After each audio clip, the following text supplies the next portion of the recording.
Hey,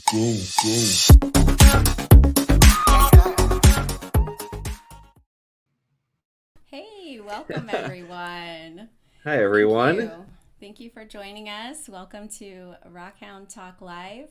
I'm your host, Amber Nicole, and this is Ben Corn. welcome. So tonight we have an exciting guest. We have Ellie Elley Ringo with us, and really excited to chat with her and to get to know more about her work and her journey in the world of rocks and minerals. So before we bring her on, we Ben and I just gonna do a little bit of chatting, just some Rockhound talk. Ben, tell us a little bit about where you're at right now. Yeah, you might notice my background is not my typical background. I am actually in New Jersey right now for work. So I got this to work out just right, where I'm actually out here for 2 weeks, and my weekend off, I'm going to be doing my first mill site dig at the Franklin Mineral Museum. Also doing my first night dig for fluorescent minerals. So I'm very excited to be in New Jersey for this weekend. It's going to be a lot of fun. Yeah, I'm super jelly. I wish I was there. I need to come out there soon. Yeah. A lot of people know that I just got back from traveling to Vegas, my kids and I, and we stopped at quite a few states on our way there and coming back, and had a lot of fun hunting.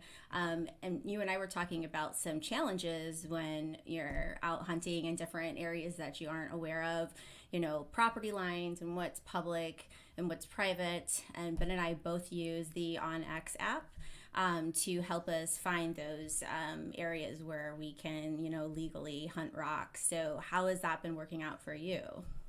Yeah, I had the Onyx Hunt app for a while. I used it for Minnesota for some of the things, and then I was using actually I would jump between emails to get the free trial version, so I could do like Montana when I was planning trips out to Montana, and then I finally just broke down and I just bought the whole U.S. for Onyx Hunt, and it's been great because now I can plan trips. Like for now, I'm in New Jersey, and I'm trying to figure out if I want to try to find carnelian agates for one day. And so like people mentioned Carnelian Creek, and I've looked it up, and it's like it's surrounded by private land. Yeah. And so, being able to have an app like that where I can just go through and just look up, property boundaries, public lands, all of that. It's really great. We're not sponsored by Onyx app or anything No, like no, that. no, no. It's just a It's really great tool to have. And yeah. and I have it and I used it as well out in Nebraska and had a lot of challenges on a river that crosses like the complete state, and there's very minimal public access.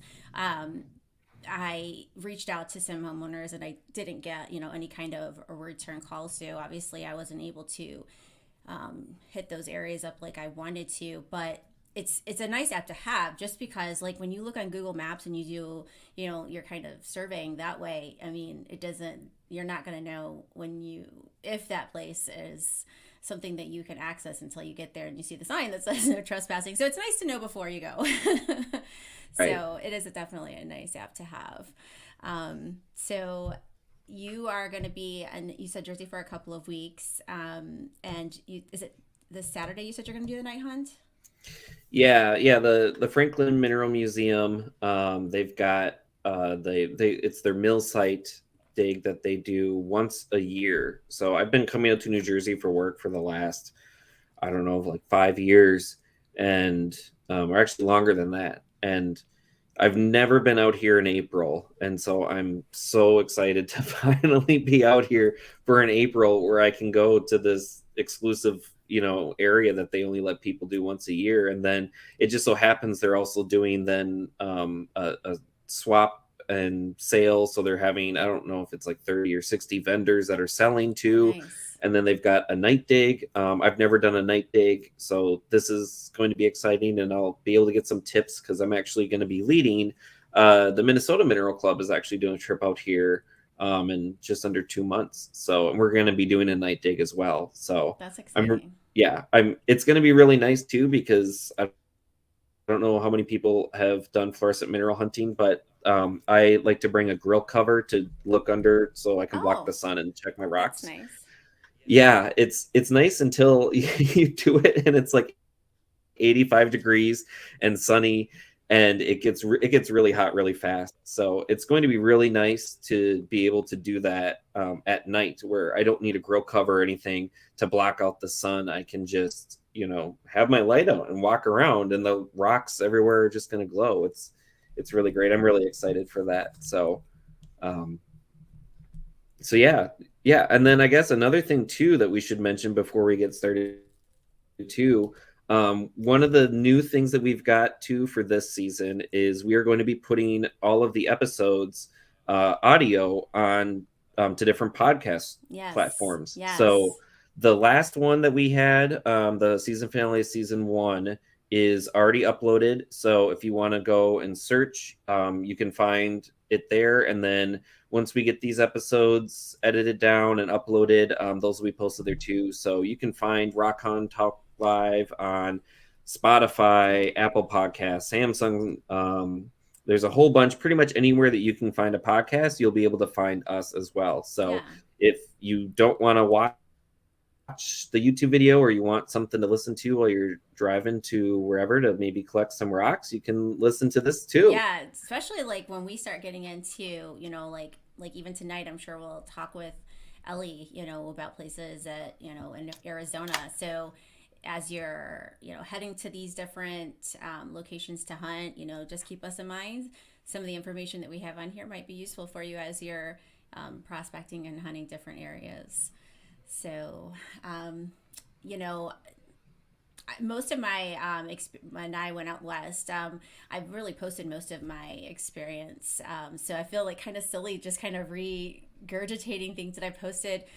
But if you aren't someone that follows um, my posts, I did some hunting in Utah looking for some pigeon blood agates. I did some hunting in the near the Death Valley area, not in Death Valley, but near that area, the Mojave Desert for some Mojave agates. And just I tried in Nebraska, wasn't successful because I wasn't able to get access. The water was really high, but there is Mm. agates out on the Platte River there, so I wasn't able to do that. But all in all, and I did get some Wonderstone, which is some rhyolite Oh yeah. sandstone that are supposed to polish really, really well. So I do have like tons of those. So it was fun. It was a brief experience because I was with my kids. So that like had to like rush and get rocks kind of thing. It was fun. It was fast. Definitely looking forward to some more adult rock hounding trips, so I don't have to be rushed. Yeah. Yeah, But I was really jealous some of the scenery, because it reminds me a lot of like some of the, the parts of Montana, like southern Montana, like in the Prior Mountains, and I was like yes, looking at it, and it's I so think we gorgeous. still probably had snow on the ground in Minnesota, and I'm just like, oh, like I want to get out into the Oh mountains, my and even just like not gosh. even looking for This is rocks, it's like the like craziest time. So cold and snowy still. I know. I actually Minnesota's been crazy, and I went out to look for like superior agates in a field on Thursday last week, and it was Yes. 85 degrees, and I got sunburn. And then I went out again on Saturday because it was raining, which I've mentioned on here. That's my favorite time to go, and it was like 45 degrees and raining Yeah. on Saturday. And then when I flew out on Sunday, it was in the 30s and snowing again. So it's just been ridiculous. It's And I'm just like, oh my crazy. gosh, Yeah. like summer needs to get here so I can get Yes. out and finally do some more trips and find Yeah. some rocks, Yeah, which I'm absolutely. doing, I guess, on Saturday. So Absolutely. yeah. Well, before we get a few more minutes before we'll bring Ellie on, we'll just see who has joined us. So, Yeah, I saw some comments. Looks like we got people hey, Wisconsin, Dennis. Michigan. Yeah, Derek. Wanda, welcome. David, thank you for joining us. We've got, I'm just looking here. So, Facebook, yeah. Wisconsin, yeah. Great. Great. Oh yes, the Wisconsin weather. I mean, everybody kind of like in that Great Lakes area up north. It's been, but even Colorado, Oregon, like northern states for sure, have been getting it really bad. Yeah, it's just been a crazy spring so far. I think everyone's just been ready for Yes. summer to get here in the warmer temps. And yeah, okay, looks like we got Houston, New Hampshire. Wow, we're really covering everyone today. This Yeah. is great. Yeah, it is. So Well, if Ellie's ready, I think we can bring her on.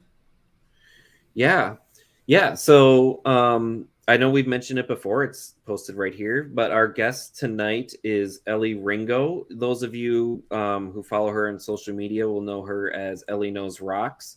She is a geologic consultant. She's an actress, a model, so many different things. So welcome, Elley, to Yes. Rockhound Talk Live. Hey, Ellie. Hi guys, how are you? Doing great. My lights are very, very bright. I'm turning them down. I couldn't see myself in the little tiny thing in the background. I was waiting to come on and it was all like foggy and I was like, oh, this looks okay. And I was like, whoa, now I'm overblown. So here I am. I also have a snack with me, so I am. Yes, snack. I have my snack. This is my snack. Oh no, I have one of those snacks too. Now I feel left out. I should have hit up the liquor store. Oh, shame. So Elley, I have been so excited to have you on. So thank you so much for taking the time out to speak with us. Oh, you bet. So why don't you start by telling us a little bit just about the beginning of your story and to rocks and minerals and how it's led you to where you are today. Well, as a kid, I guess I should, fully introduce myself. Hi, I'm Elley Ringo. I started Elley Knows Rocks a couple years ago with the help of Summer Helene. She's like, hey, you should try something and, show people your love of geology. And I was like, I don't think anybody's really going to want to see what that is. And she's all, no, we put you through a little group and there were reviews and people absolutely loved it. And I said, are you sure? She's all, yeah. She's all, but they think that you're too pretty to be a geologist. I'm like, that's great. But get to that later. Yes.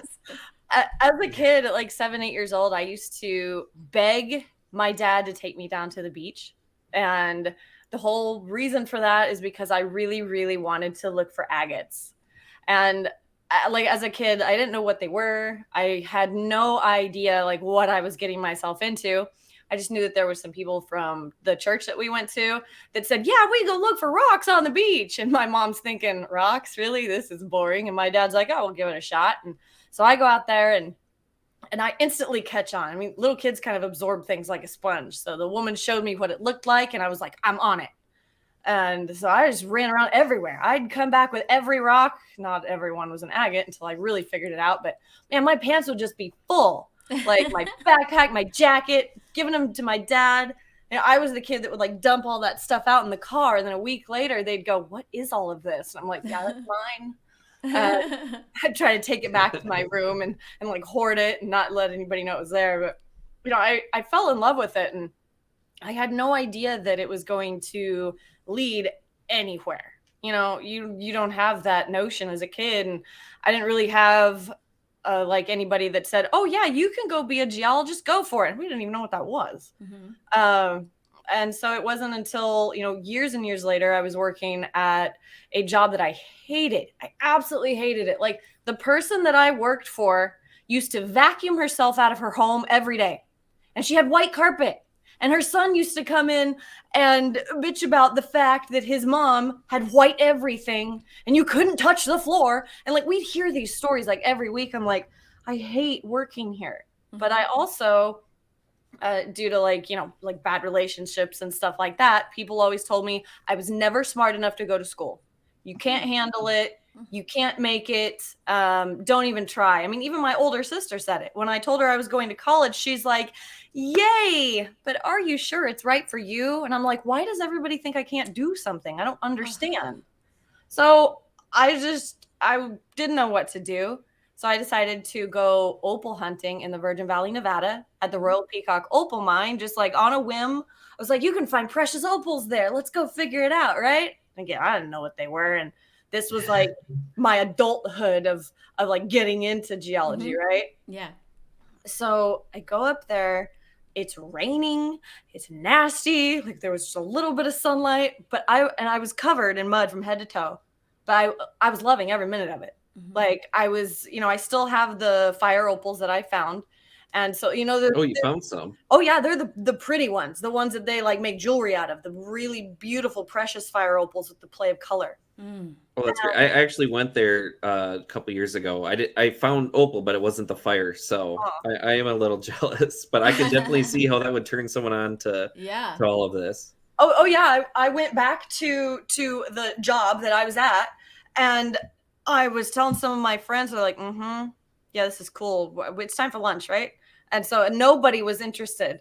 So I went to the community college and I was like, hey, I think I want to be a geologist. And granted, I had no idea what the word was. Like I went back home and I was like, how to look for rocks for a living.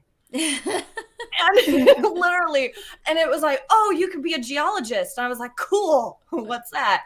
So I had to Google what a geologist was. And like, I was looking up all this stuff and no clue that it was going to be that amazing. So yeah, I got myself enrolled in school and, finished my degree. I was at the top of my class. I just loved every minute of it.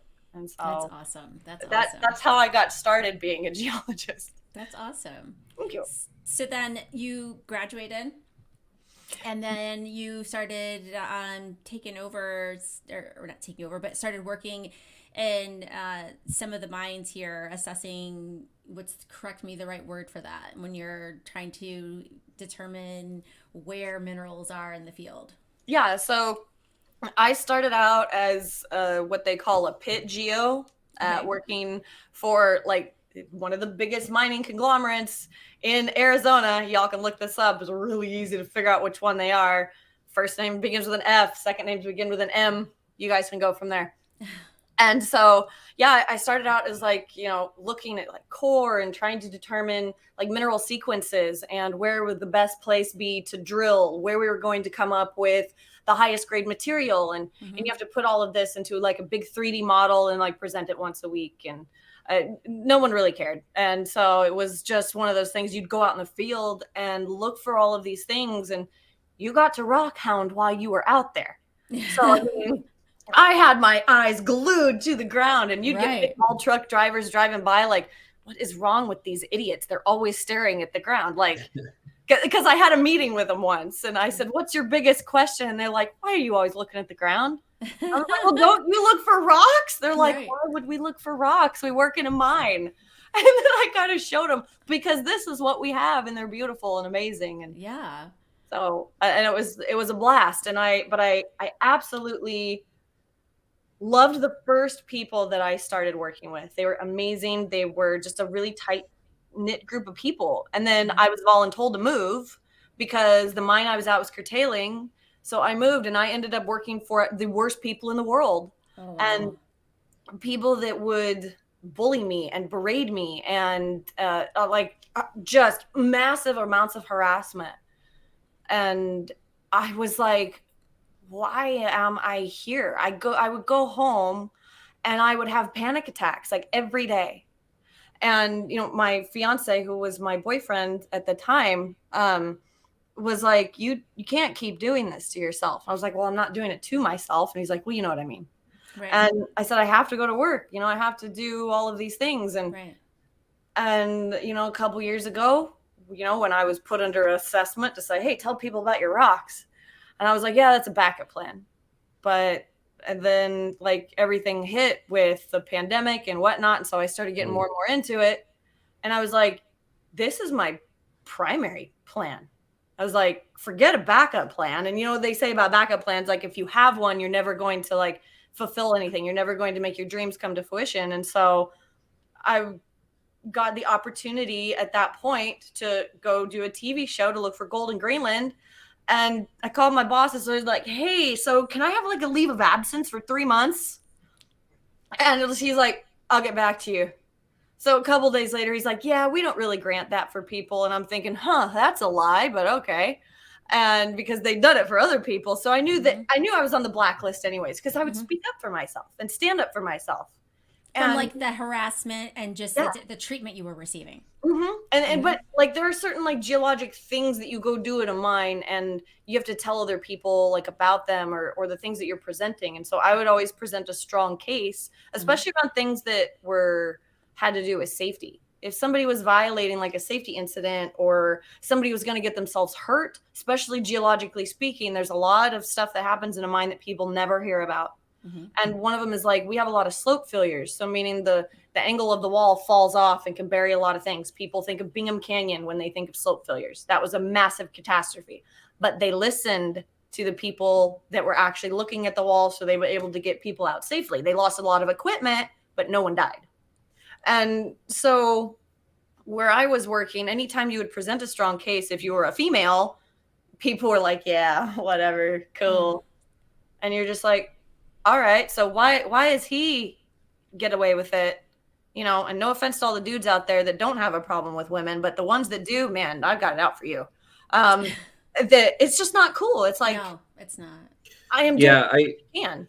Yeah, so I mean, I guess that I kind of was going to ask you about some of that because I mean, I've gone to school as a geologist. I've gone through the program. I've actually seen that firsthand where I've had a professor tell someone that she wasn't going to make it as a geologist because she was a woman. Yep. So it's something that I've seen, but obviously I've never been able to experience it firsthand. And I know there's definitely been a lot going on now with trying to bring more women into STEM and having more opportunities. So I guess I know things are, changing. Have you been able to see, a lot of that sort of coming up and a lot more support then for women in STEM? I would say at the college level, yes. Like I only had like two professors that were like, "Oh, you're a woman. You can't be a geologist. If you wear a tight shirt and you have boobs, you should probably leave." And you're like, "Really?" But for the most part, the college systems really, really, really are strong about women in STEM. There's even like the international mining games. And that's intercollegiate. So they have men's teams and women's teams. And so like that was always promoting women, in the mining industry to go out and be physical with it.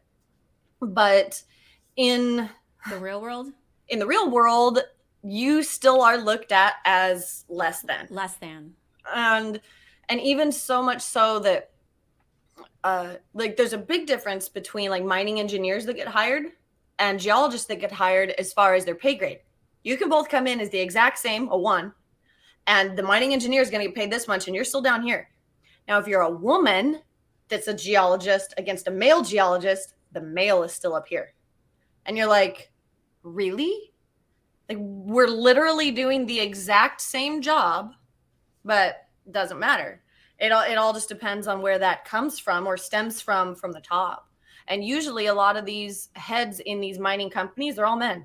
The company I worked for, every one of them was a man.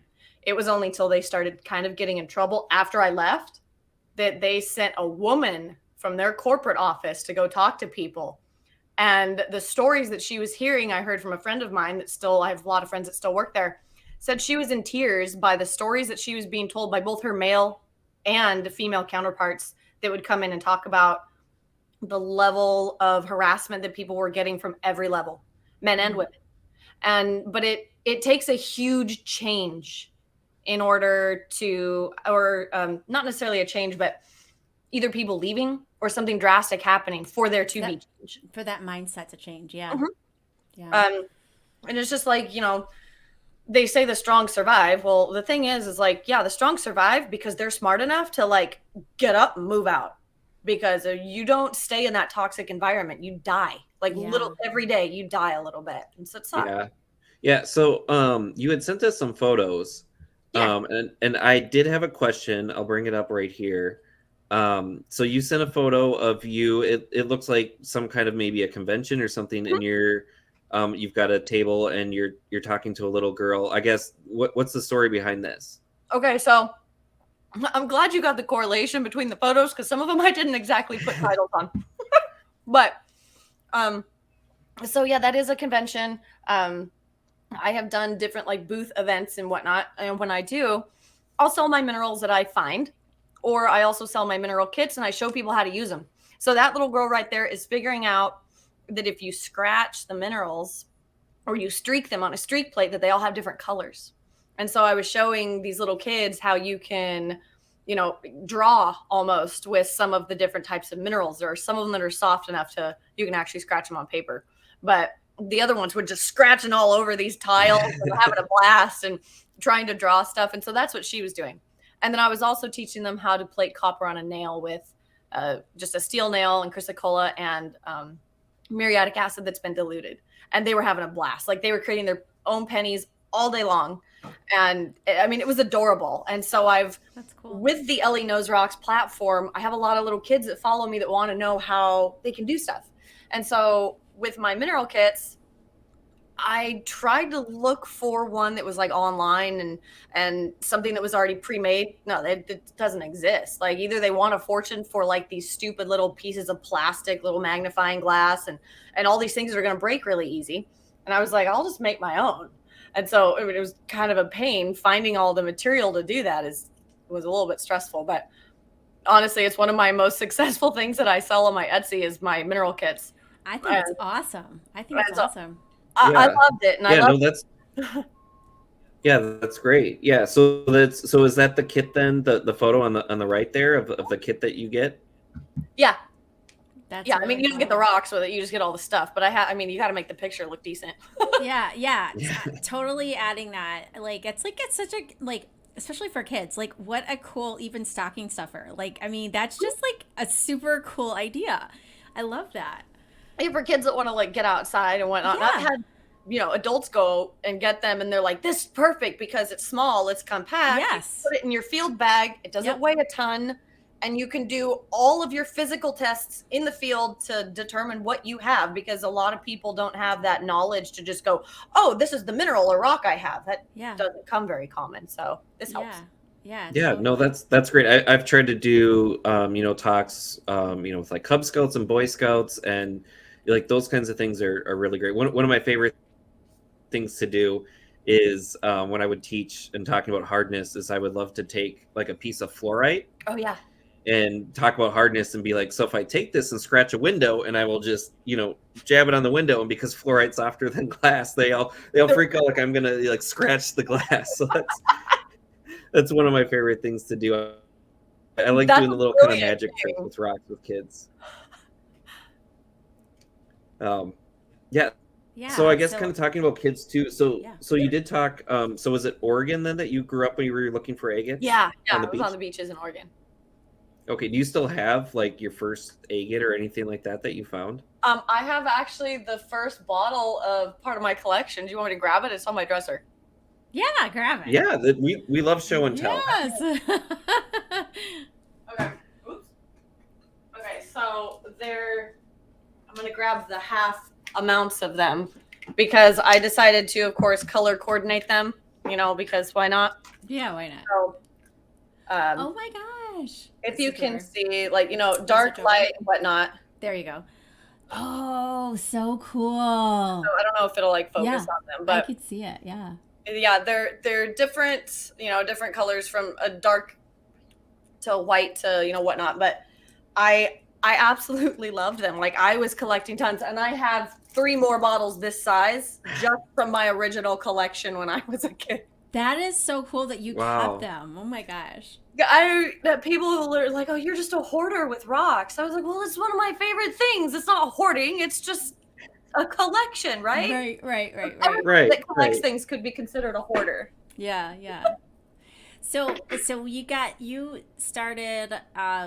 So we brought us to the pandemic. So the pandemic, you got out of that toxicity. Oh yeah. So, but the funny thing, like I was sitting on my back porch and I got the phone call. Like, granted, I already had my flight to Greenland. I already had everything ready to go. I was completely packed. That day I had just gotten dry suit certified in case I could go scuba diving while I was there. And I got this call from his name's JC, give his initials and whatnot. And he's like, so yeah, we can't accommodate you. So what are you going to do about this? So, and I said, just let me make this clear, right? So if I leave and I don't come back from work, am I fired? And he's like, well, no, but we can't allow you to do that. And I'm like, so you're not going to fire me if I leave, but and so I was trying to just think of all the ways where I could just basically mess with them because I'd been messed with for so long by this person. Yeah. Uh-huh. And I just was like, okay, thanks. I'm going to talk to HR. So HR, this particular woman couldn't stand me because she's the one that kept getting all the paperwork for my harassment case. Mm-hmm. So she calls me super excited. And she's like, hi, so JC said that you wanted to give me a call. And I'm like, wow. And I even said, you're really happy about this. And I said, well, I just wanted to know how much PTO and how much sick time I have left. She's all, oh. She thought you were quitting. She thought you were quitting, right? Oh, yeah. She thought I was there to quit. Uh-huh. So I said, okay. I said, can you let me know what this is? She's all, yeah, it'll take me a day or so, which that was a lie. She could have looked it up right then and there. Right. So she got back to me in a day. She's also, why do you want to know all this information? I said, okay, so I'm going to send you my formal resignation. And I said, I want to make sure to use up all of my PTO and sick time before my last day of work. She's all, oh, well, you can just quit right now. I said, no, that's not how this is going to work. No, yeah, I said, I've seen what you do with other employees, and I know how you just wipe away their PTO and their sick time that they've earned. I said, I'll get paid for all of mine. And she's like, well, fine. So, she was so mad about it. And at this point, I didn't care. And maybe that makes me a bad person, but I gave these people... I mean, how dare you actually use the time and the things that you occurred and earned, right? How dare you? Yeah, you have to definitely step up for your worth. That's, definitely, you can't let people walk over you. So, yeah, you know that's what you earned. Yeah, that's great. Yeah. And so I was just like, okay, so what does that put me in? I was like, all right, that makes my last day... technically July 22nd, which would mean I would already be in Greenland for over a week before my last day. And so I just, planned it out. And 3 days later, I left for Greenland, and I was there for a little over 3 months. Nice. So yeah, these are some of the photos. Yeah, so for the Greenland stuff, then did you have to do a whole bunch of research ahead of time, prospecting or anything to kind of prep for it, or was it something that you just went in just completely blind, I'm going to learn this when I get there? So for me, the area and the geology is very, very different. There are some of the oldest metamorphic rocks in the world in Greenland. And so I was like, oh gosh, I need to make sure that I know what I'm getting myself into as far as what I could see.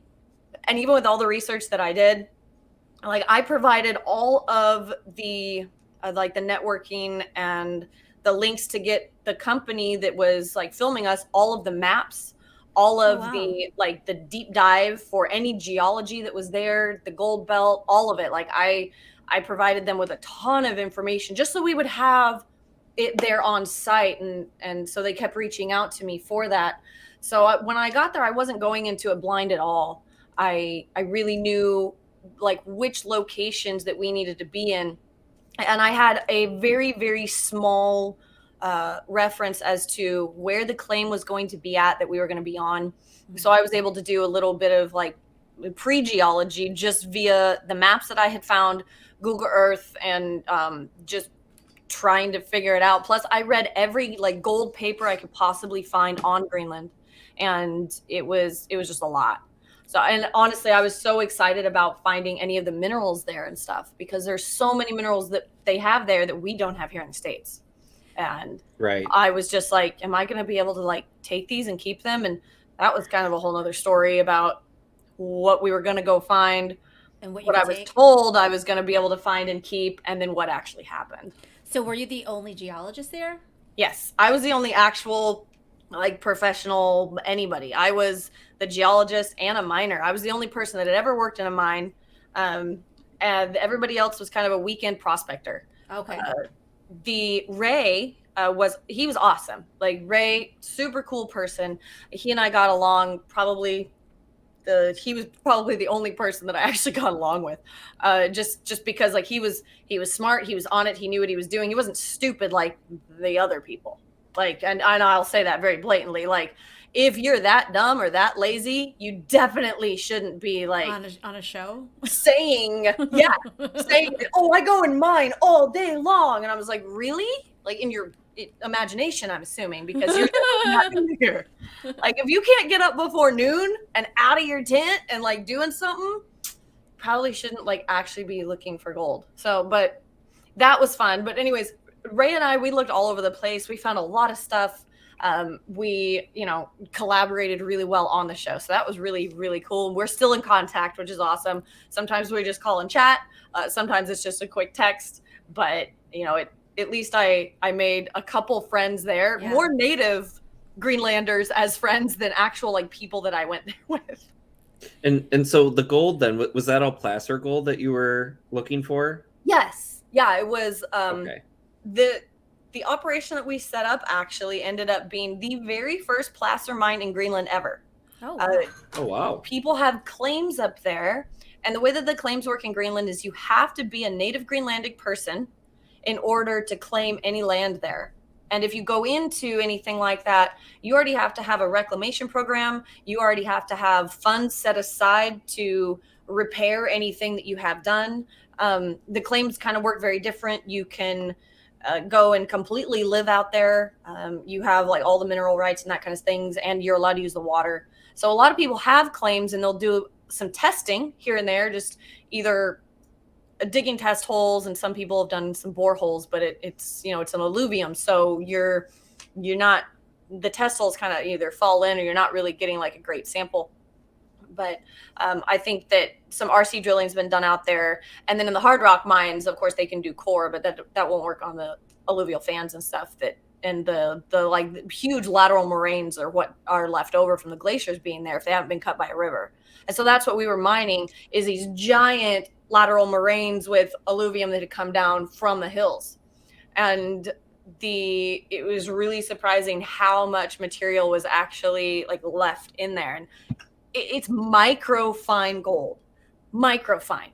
I mean, I didn't even think I was going to be able to pan gold that was that fine. And Ray actually helped me with a couple of his techniques that he showed me. And he's like, just do this and go real slow, because I was getting so impatient. It was so frustrating sometimes. But at least I knew how to pan going into it. There's a lot more than I can say for the people that were there doing this with their pan. I was like, what are you doing? Like, oh my gosh. Like, you're gonna make me go watch these episodes now. Well, I have them all unlisted if you want to. But, oh man. I tried to look for some, and I can see there's quite a few different trailers and things. Mm-hmm. So yeah, that is really interesting. So I guess, so that was then sort of your jumping off points to sort of your whole other, I don't want to call it like your other life, because it is still like your life. Well, no, but like you've been modeling, you said, your whole life though, right? Or most of your life. Yeah, most of my, would say, late teens and adult life. Yeah, I didn't do it when I was a kid, but yeah, I actually, funny story. Like, I've always been told no. I've always been told you can't do it. You're not pretty. Don't you hate that? It makes you want to do it more. Oh yeah. And you're none of the things that we want. And I'm like, why? Like, why am I such like that squished penny that like just everybody like tosses aside? And that's how it's always felt. Like, it makes you feel almost kind of worthless. But I think I was 19 when I sent in, and this is before like all of the digital age that they have now, that you just submit photos online. That didn't exist. I had to get photos printed out. I had to have them taken. I had to send them to different people. And they're like, yeah, you're not really pretty enough. You don't have that look that we're looking for. You don't have this, you don't have that. And I'm just like, what the hell do you guys want? Like, and it just, in my head, I was so mad. But once I finally started to kind of claw into it, because I just didn't give up, I was like, this is cool. But before like my very first modeling job, I was an extra in the background of a couple different movies. And I was like, this is fantastic. This is so cool. And then all of a sudden I got like a couple runway shows and a a couple of print ads and like stuff like that. And so I was like, oh, okay, well, this is kind of neat. And so it was just kind of this floating around of everything, and I was just taking it as it came, but I was clawing to get everywhere. I mean, I remember the very first time, like, I was in the newspaper for something that didn't have to do with my parents' zoo. It was because I auditioned for an indie horror film, and I was in this big auditorium, and they said, well, can you scream? And I was like, oh yeah, I can scream. No one was prepared for my level of screaming, and they're like, oh my gosh, and they like freaked out. I was like, well, you asked me to scream, you know? You asked me to scream quietly. You said scream. So is that then coming up? Because I think I saw you're in Alien Thriller. That's Alien Storm, yeah, it's my newest movie that I just finished filming.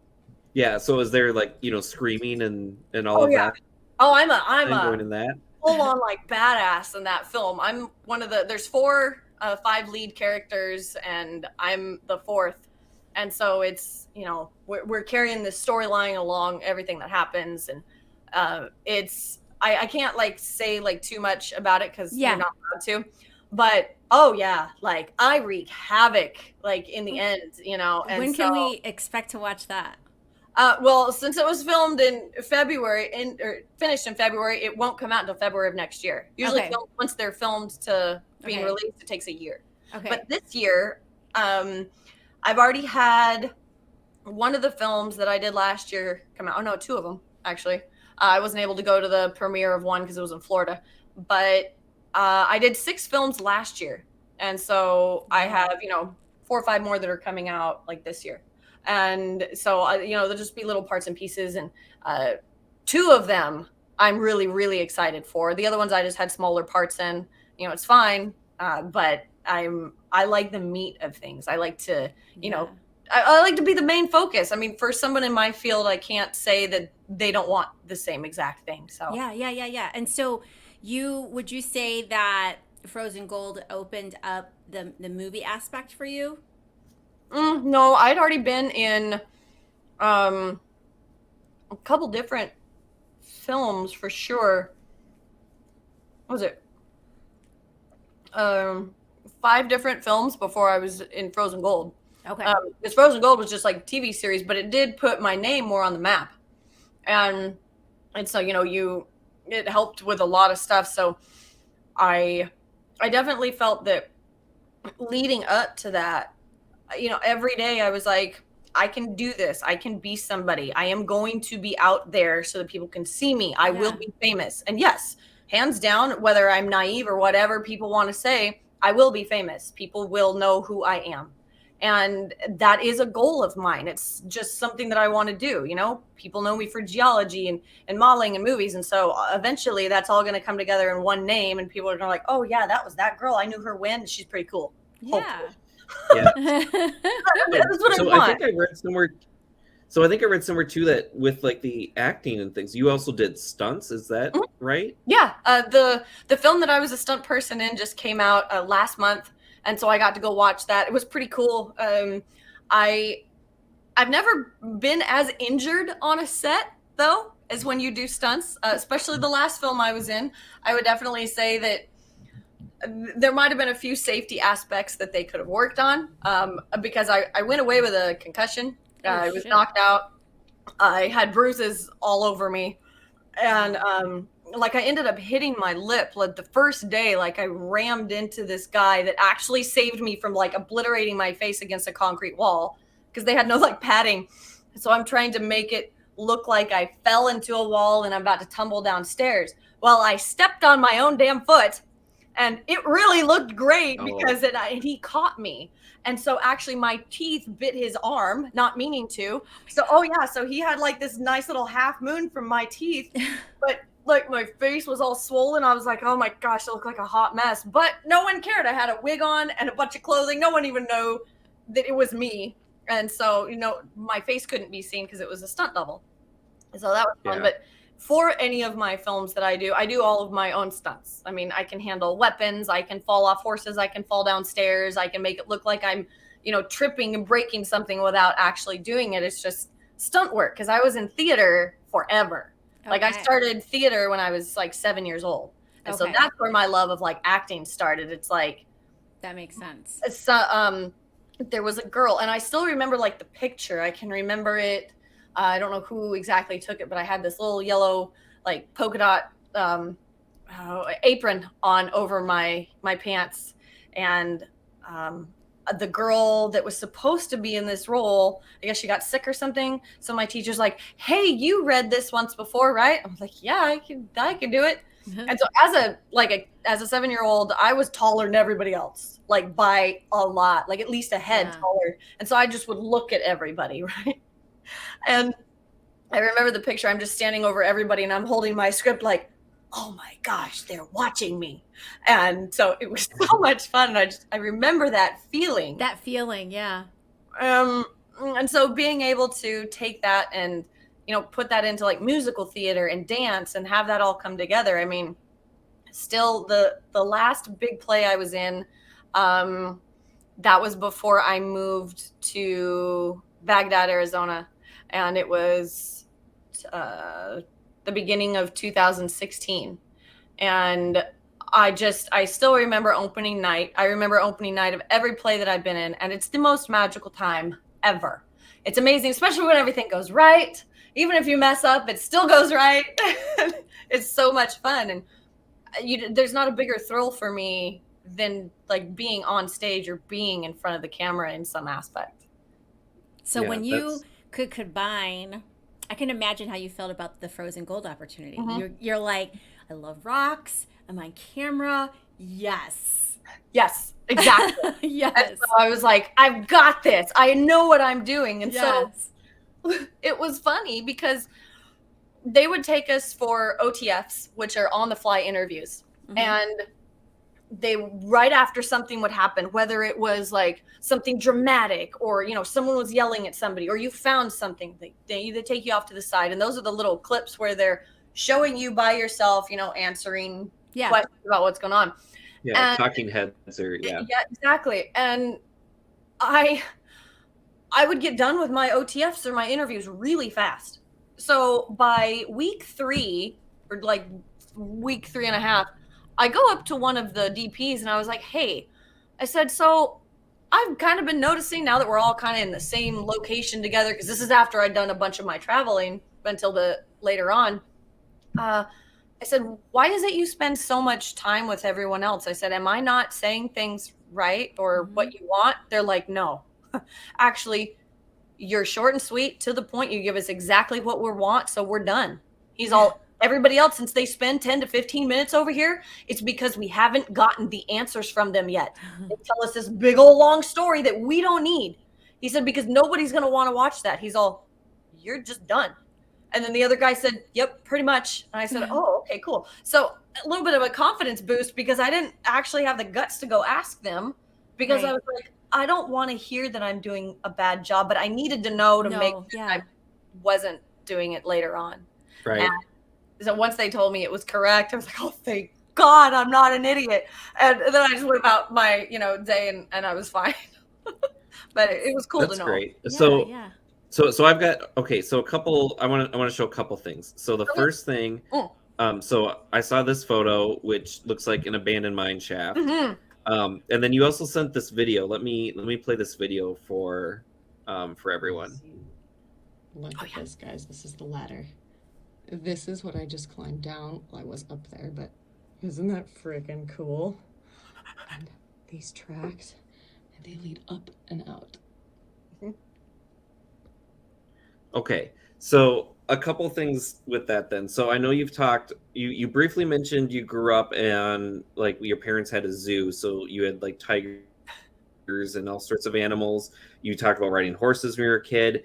You talked about doing stunts. Is that the kind of things then that helped you become, I guess, fearless enough to go into like an abandoned mine shaft and just like have an adventure just to do that? Because I like personally, I'd feel scared to just like that. It looked a little creepy, that last video.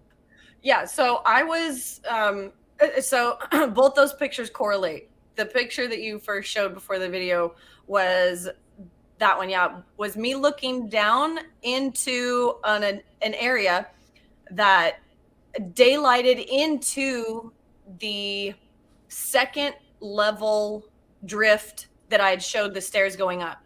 And so just basically what that means is this shaft right here that you're looking at is about 300 plus feet deep. And those tracks go into it.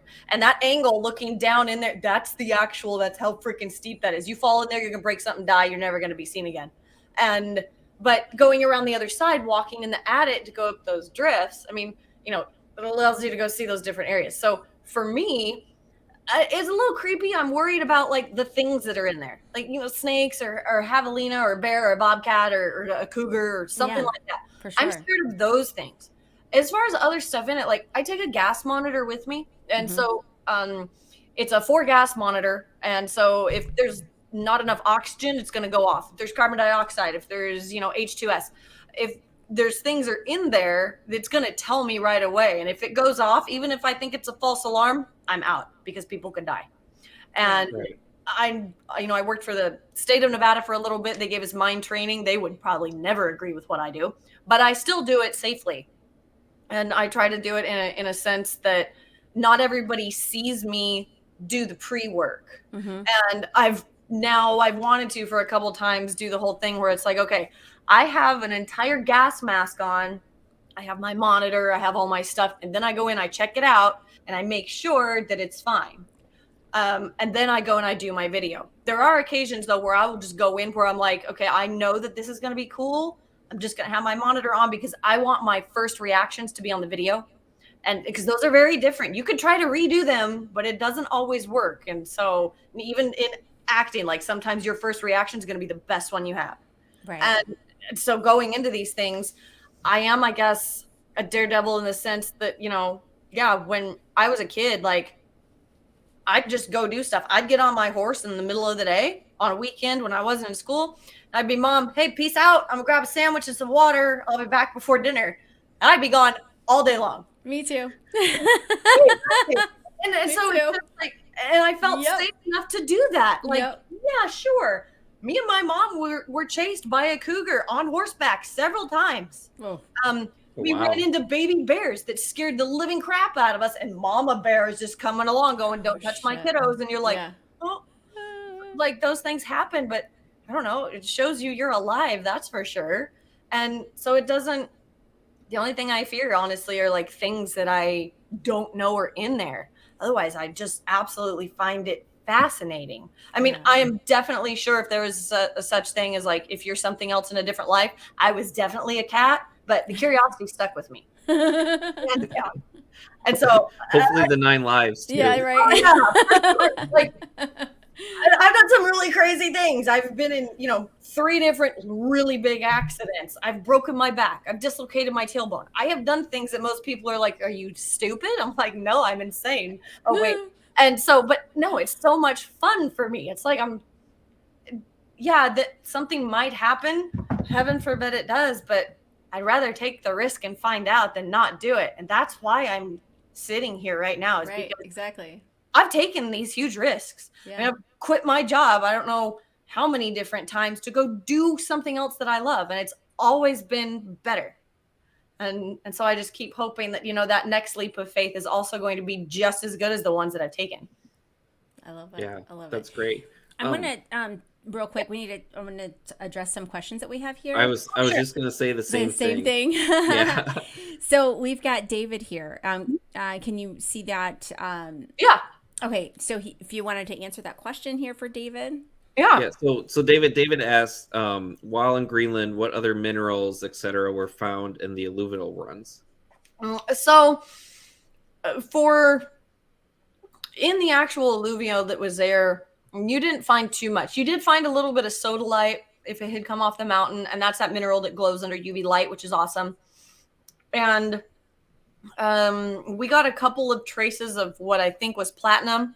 We did get some zinc, but for those like things that are hot items, such as zinc or like lithium or anything other than gold, I wasn't allowed to speak about because people think them as buzzwords. They're like, oh my gosh, it's like, well, it is an economic mineral and it is here because there's tons and tons of rock that's now being exposed because the ice is melting away very rapidly in Greenland.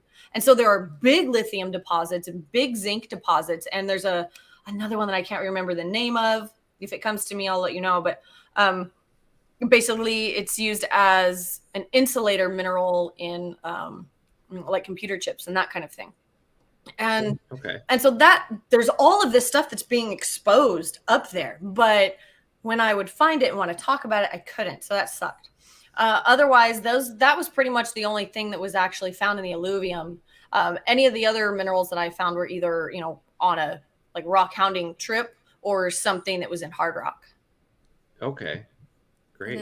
It looks like David had another question here in regards to your professional modeling. Okay. In any negative experiences that you feel that you've had in that, in comparison to what you had talked about with what you experienced in the mining industry. Okay, so I absolutely love modeling. And one of the things that photographers have told me is you're an excellent model because you're an actress. And I was like, oh, okay, that makes sense. And they're like, you can give us emotion and feeling where most of the people that we work with can't do that. And I was like, that's fantastic. Like that's makes me feel great. Yeah, for sure. On the flip side of that, like for modeling pictures like these specifically, my boyfriend, before, he became my fiance, he was in the mine shop and somebody came up to him. He was like, hey, dude, do you know that there's like these half naked pictures of your girlfriend online? And he's like, so, and your point is, he's all, well, did you know? And he's like, well, no shit, dumbass. He's all, I was there holding the light. He's all, how do you know? And he's like, I don't know. And so this guy decided to spread things around that I was doing porn online. Disgusting. Disgusting. I was pissed. I was like, are you freaking serious? And I was like, I'm just getting established in Phoenix as a model here in Arizona. Right. I don't need some guy like spreading rumors to my job. Right. So I talked to some of the photographers. I was like, hey, if there's anything like of me that looks slightly scandalous, I was like, can we take it down? And then a week later, I was like, screw this. I don't care. Yeah. Like, my work, they cannot tell me what I do on my personal time. And if they have a problem with it, that's their opinion. Yes. They're the ones that are reacting negatively to that. That's not my problem. If they don't like it, they don't have to look at it, because my professional attitude and demeanor at work is nothing of what I do in the acting and modeling world. And so I was like, I had a total change of heart about it immediately. It was like, no, screw these people. Yeah. If they want to go look me up or do whatever, fine on them. They can go ahead and do it. Right. And so I have had a lot of respect for what I do from like a scientific and a woman aspect, other than like the men aspect, see it and go, oh my gosh, man, I can't believe it. Like the comments that I get are just, I won't repeat. But they're horrible from people that don't understand like the art I'm trying to do or what I get hired to go do. Or just people who don't understand the difference between or understand consent and boundaries. Because I mean, you can be a beautiful woman and you can show whatever you want of yourself, but that doesn't mean that gives you the right to be vulgar. Yeah, exactly. And a lot of, I would say, men right now that are going to look at different videos online are all looking for a thirst trap. They're all looking for some kind of thing that's, instant gratification as far as, looking at a almost naked woman online because they get a kick out of it. And it's like, you miss the fact that there is an art portion of this, that somebody took a long time to decide to do these things. And it's not like you just, pop up in the morning and you look that way. And, there's a lot of work that goes into it, whether it's your hair, makeup, outfit, working out, the things that you do to condition yourself to be comfortable in front of the camera, you don't just happen. There's a lot of hard work that goes into it. And a lot of people are just like, oh, you're just so lucky. It's like, no, luck had nothing to do with it. I have scratched and clawed and worked my living butt off to do all of this. Luck is not involved. The amount of what you see is nothing like the work that's hidden below the surface. And people don't give you enough respect for that, and they still don't. But in a photographer's nature, for somebody who is a photographer, they look at me and go, you've worked really hard. Plus you're doing all of this other stuff. Oh my gosh. Oh It's my those gosh. people that don't have that photography background that are like, oh my gosh, you're just a slut.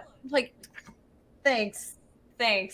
Yeah, and even I know, like, I think I've mentioned before, talking to you, like, you have a story of when you were trying to get, I think it was like your TikTok off the ground, and you're posting, videos, and you were out doing a trip somewhere in the mountains, and to get enough service to post a video, you had to hike up a mountain to post a video, and like the commitment to and the work that you would have to put in to do that. Like, I know there are definitely people out there that would say, I'll wait till I get home or whenever it's easier, but you literally climb mountains to grow yourself.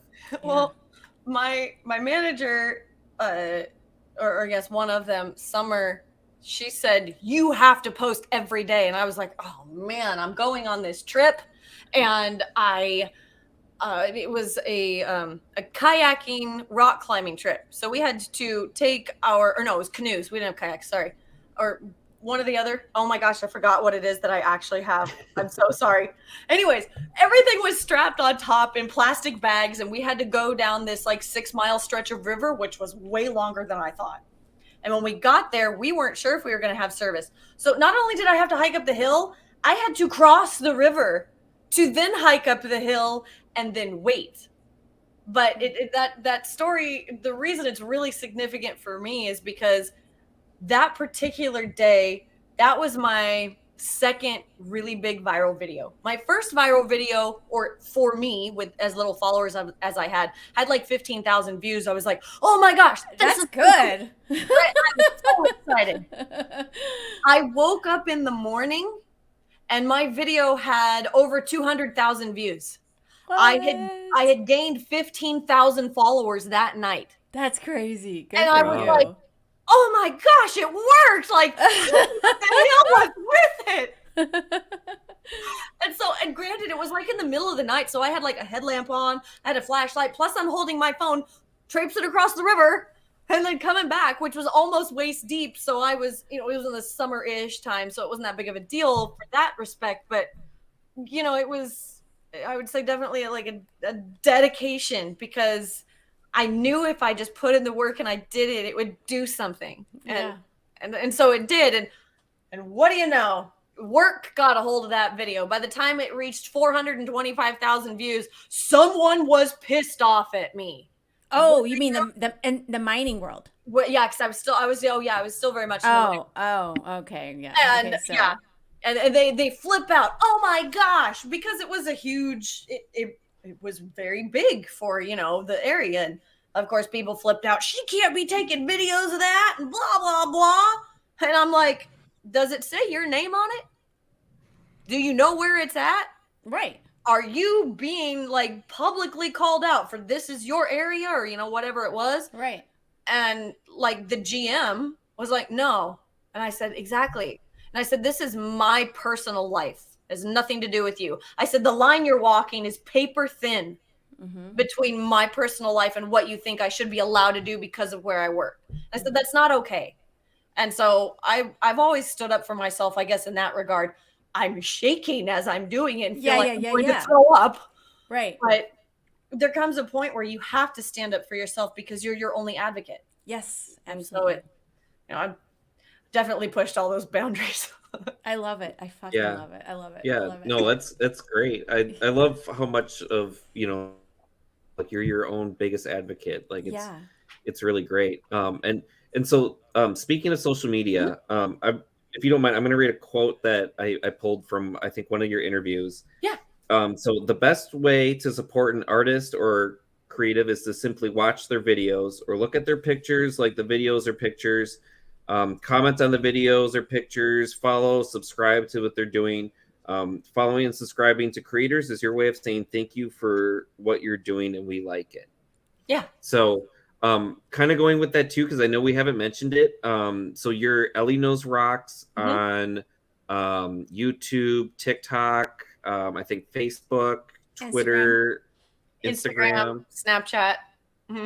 Okay, so if people want to follow, for more stuff, any of those places. And then you've also got your modeling stuff, and that's just the Elley Ringo. Yeah, as far as that goes. It's Elley Ringo, or it's model.elleycat, because when I started it years ago, I was like, oh, this is great. It's cute. Damn it. I should have just used my freaking name and called it good. But there's a point when you're first starting out that you don't want people to Google your name and then see what you're doing, because there's that inner embarrassment where you're like, I don't know if people will accept me. Yep. And I think that a lot of women go through that. Yes, you do. Putting yourself out there, you're so scared that people are going to judge you, and they're going to criticize you, and they're going to bully you, and all of that happened. But you either go into it with a mindset that it's going to happen, or you go into it with, I don't give a fuck what happened. Yep. You do what you want to do. I mean, yeah, sure, it took me a good little bit to realize that I don't care if someone thinks I look fat and that's on you. That's your opinion. I feel great. Have fun. Bye. Yeah. But the people that want to be negative towards me, they're still looking at my stuff. Still making you relevant. So yep. And so if they hate me that bad that they're gonna stalk me, go for it. I'm all about it. You have fun. But yeah, so that was like a scary thing, right? Yeah, I can completely understand that. Yeah.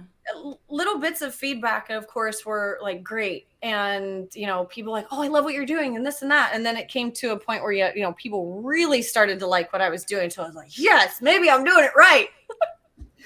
But you still have that doubt. Almost every photo shoot I go into, like, I have to pre-prep myself just to make sure that I don't have any negative thoughts about myself, because it's going to read on camera. Yeah. That's got to be like a whole process, just that whole stepping back, like realigning your energy and just giving it as much as you want to give it, and getting rid of all. I mean, that's got to be, because we're always hit with negative things all the time, right? And it's just like having to deflect all of that and just go within to that, like, you obviously have that light, that spirit, that energy, and just letting that radiate. So I try. Sometimes, but sometimes though, with just life in the world the way it is, it's like, those things can sometimes dim it. So you've got to make sure. I can imagine going into a photo shoot and you're like, today cannot be dimmed. You know what I mean? I have some photographers that are, I think closer to me as friends than they are photographers, but they're, the best people in the world, and we hang out. And I know that, not too long ago, I went into a photo shoot, and, I've been going through a lot of stuff because I'm also planning my wedding. And so I'm just a little on the stressed outside. Plus there's been a lot of family issues that have been going on as well. Plus I still have to keep doing what I'm doing, right? And be happy about it. Yeah. And so he's like, why are you, because I told him, I said, I just have anxiety and I'm this and I'm that. And he's all, why are you anxious today? And he, and he kindly, puts his hands on my shoulders. And I'm just like, I can't talk about it. And I just, even saying those words just made me start to cry. Like, oh my gosh, he's all, I didn't mean to do that. And I was like, no, it's okay. And so I went and I just, touched up my makeup to make sure it wasn't going to look like crap. But we had a freaking phenomenal photo shoot. But because even though you have to build yourself up and you don't want those emotional things to take over, being a professional model and a professional in any industry means that you need to be able to put on a good face no matter what's going on internally. And you have to know how to bury that for the time, completely put it out of your head, and go in and do the job that you're supposed to do. And so being able to split it apart, maybe I'm a psychopath. Sorry if that's the truth, but you have to be able to be a professional. And that's like with any job. If you have a lot of stress at work or at home, and you've got personal things going on, you need to go into your job with a clear head. Yeah, you gotta, it's like a switch. You gotta turn it off, and And so it's, I've had a very strong switch. It's more like a giant breaker, like a breaker. That's a good Okay, I have to ask, because you just brought it up. You're getting married next month. Yes. Congratulations. You're a Yes, congratulations. Thank you. You're a geologist. You collect rocks. Is it a diamond or a different gem? What do you got in the ring? Yeah, that's a good question. That's a good question. That's awesome question, actually. I was out cutting rocks today, and so whenever I'm doing something, like, I don't wear my ring, but it's actually a Pad Berdache pink sapphire, and so it's very rare. You know, they're the most uncommon of sapphires to get, and so a funny story, I guess. I was in Greenland, and I get this message from one of my best friends who lives in Florida. She's like, "Hey, like, what was that stone that you liked? Like, I think that my grandma has one, but I can't remember. Like, was it Alexandrite? Because that is another stone that I like. It's not as rare as a pad sapphire, but she's like, or was it something else? So I sent her pictures of the ones that I'd like, because I keep them on like Pinterest and stuff like that. She's all, oh, okay. So you like the pads? She's all, okay. She's all, I was just curious if you would know, like, what my grandma's ring was or something like that. Just random question. I was like, it was for the boyfriend.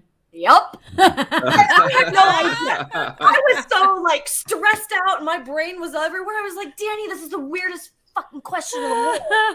Like, why do you want to know? Like, sure, I'll answer whatever you need, but this is a weird random question. Yeah. This is like the weirdest thing. And she didn't. The funny thing is either over Wi-Fi or once I finally got like a chip or a SIM card or whatever it is to put in your phone over there, then I could talk. But she did this via Messenger. So I knew if she was going to ask me, and I thought about this later, if she had talked to me on the phone, there was no way she'd have been able to keep it like straight. She would have let something go. And so, yeah, I get back from Greenland. I had been back for, I got back on the 25th or something like that. And then he proposed on October 3rd. Aww. And, you know, we were just in the water, and not that y'all asked for this story, but I'm telling you anyways. I'm looking at rocks right on the side of the beach. I was like, oh, they've got this. I can't believe there's agatized jasper in Lake Havasu. And he's like, yeah, okay. Not paying attention. He jumps off the back of the boat, and I'm just sitting there on the shore, and I'm like swinging in my little chair. And Dan, my fiance, he does this thing underwater where no matter where he is or what water he's in, he just opens his eyes and he looks everywhere. And I can't swim that way unless I have a scuba diving mask on. It's like my eyes are closed. And so he pops up out of the water, and I was like, how do you do that? You always have your eyes open. He's all, well, that's so I can see where I'm going, where I'm swimming. I was like, no shit, Sherlock. I was like, but how do you do that? And he's like, I don't know. I just did it. Or I just do it. And so I was like, okay. And so, you know, I'm like sitting there with my beer. I have no makeup on. My hair looks funky. I don't even have a good bathing suit on. Okay. Like, I am like, whoop. Like, just let me in the water. Right. And all of a sudden he's like, look what I found. And he has this little box. I was like, oh my gosh, you found that under the water? You big gullible me. And then he does his whole thing and proposes. And I'm like, oh my gosh, so sweet. I was like fucking shocked. Like, I'm out of my mind. Like, we've May 1st, we will have been together for exactly 6 years. Aww. And so we've been together for a while. This has been like a long time coming, I guess. But I guess while I was gone in Greenland, one of our friends up the road here in Havasu said, dude, why haven't you proposed? Why aren't you married? Because someday you're going to lose her because someone else is going to take her. And he's like, oh. I'm like, oh my gosh. So if you've been together for 6 years, so he's, you know, this really kind of took off, I guess, like 3 years, like COVID and stuff. So he's been with you sort of the whole time then. Yeah. As you've gotten, you know, and grown everything then. Yeah. Like you know, I was in 2 horrible relationships, you know, before him. And I've been through things that most people would never dream that somebody could live through for just the amount of time I've been alive. And, you know, people are like, I don't know how many experiences that you have that most people don't ever experience. But those horrible relationships, you know, they made me who I was. And so I always tried to do things. Like, I always tried to model, and I always tried to like do more acting and all this stuff. But I was always very suppressed. Like, oh no, you can't do that. People can't see you in a bathing suit. No shame. I'm like, why? Or no, I don't really feel comfortable with you doing that. You know, it's not okay. They were always very controlling. They always wanted to say what I could or couldn't do. And I was like, this sucks. But you start to believe them. If you hear something enough, if you hear you're bad, you're bad, you're bad, you can't do this, you're stupid. You believe it. And if you're constantly told, well, you're no fun, you're this and that, it's like, am I really no fun? Like, am I really this shitty of a person? Do I suck that badly?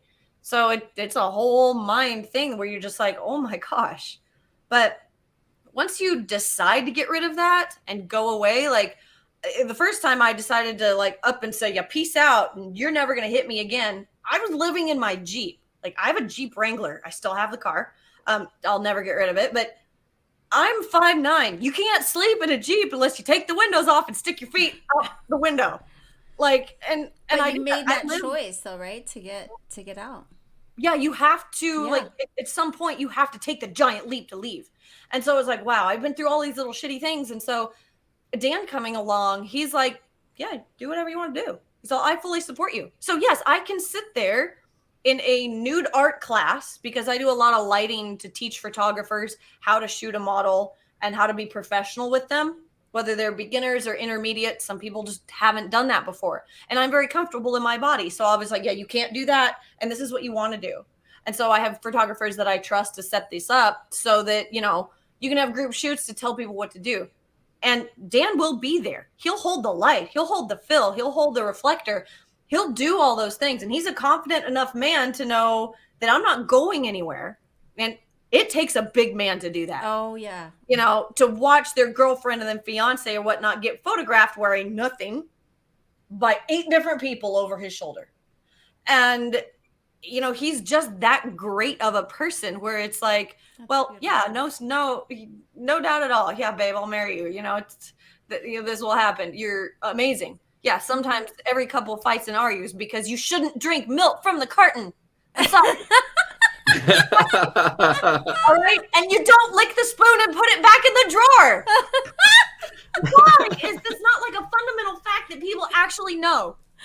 Like, it's not okay. That, and you do not wear your dirty ass shoes through the house after I've already vacuumed because I gotta clean it up. Like, oh my gosh, it's just those sorts of things where he's like, oh yeah, I'm sorry. Or he'll be out working on his truck and he's greasy and he gives me a hug and I'm like, ew, I don't like the smell, get away. And, you know, yeah, sure. So does he go with you then to look for rocks? Oh yeah. So any of these like, well, kind of. So he gets bored and he usually drags me away from whatever we're doing.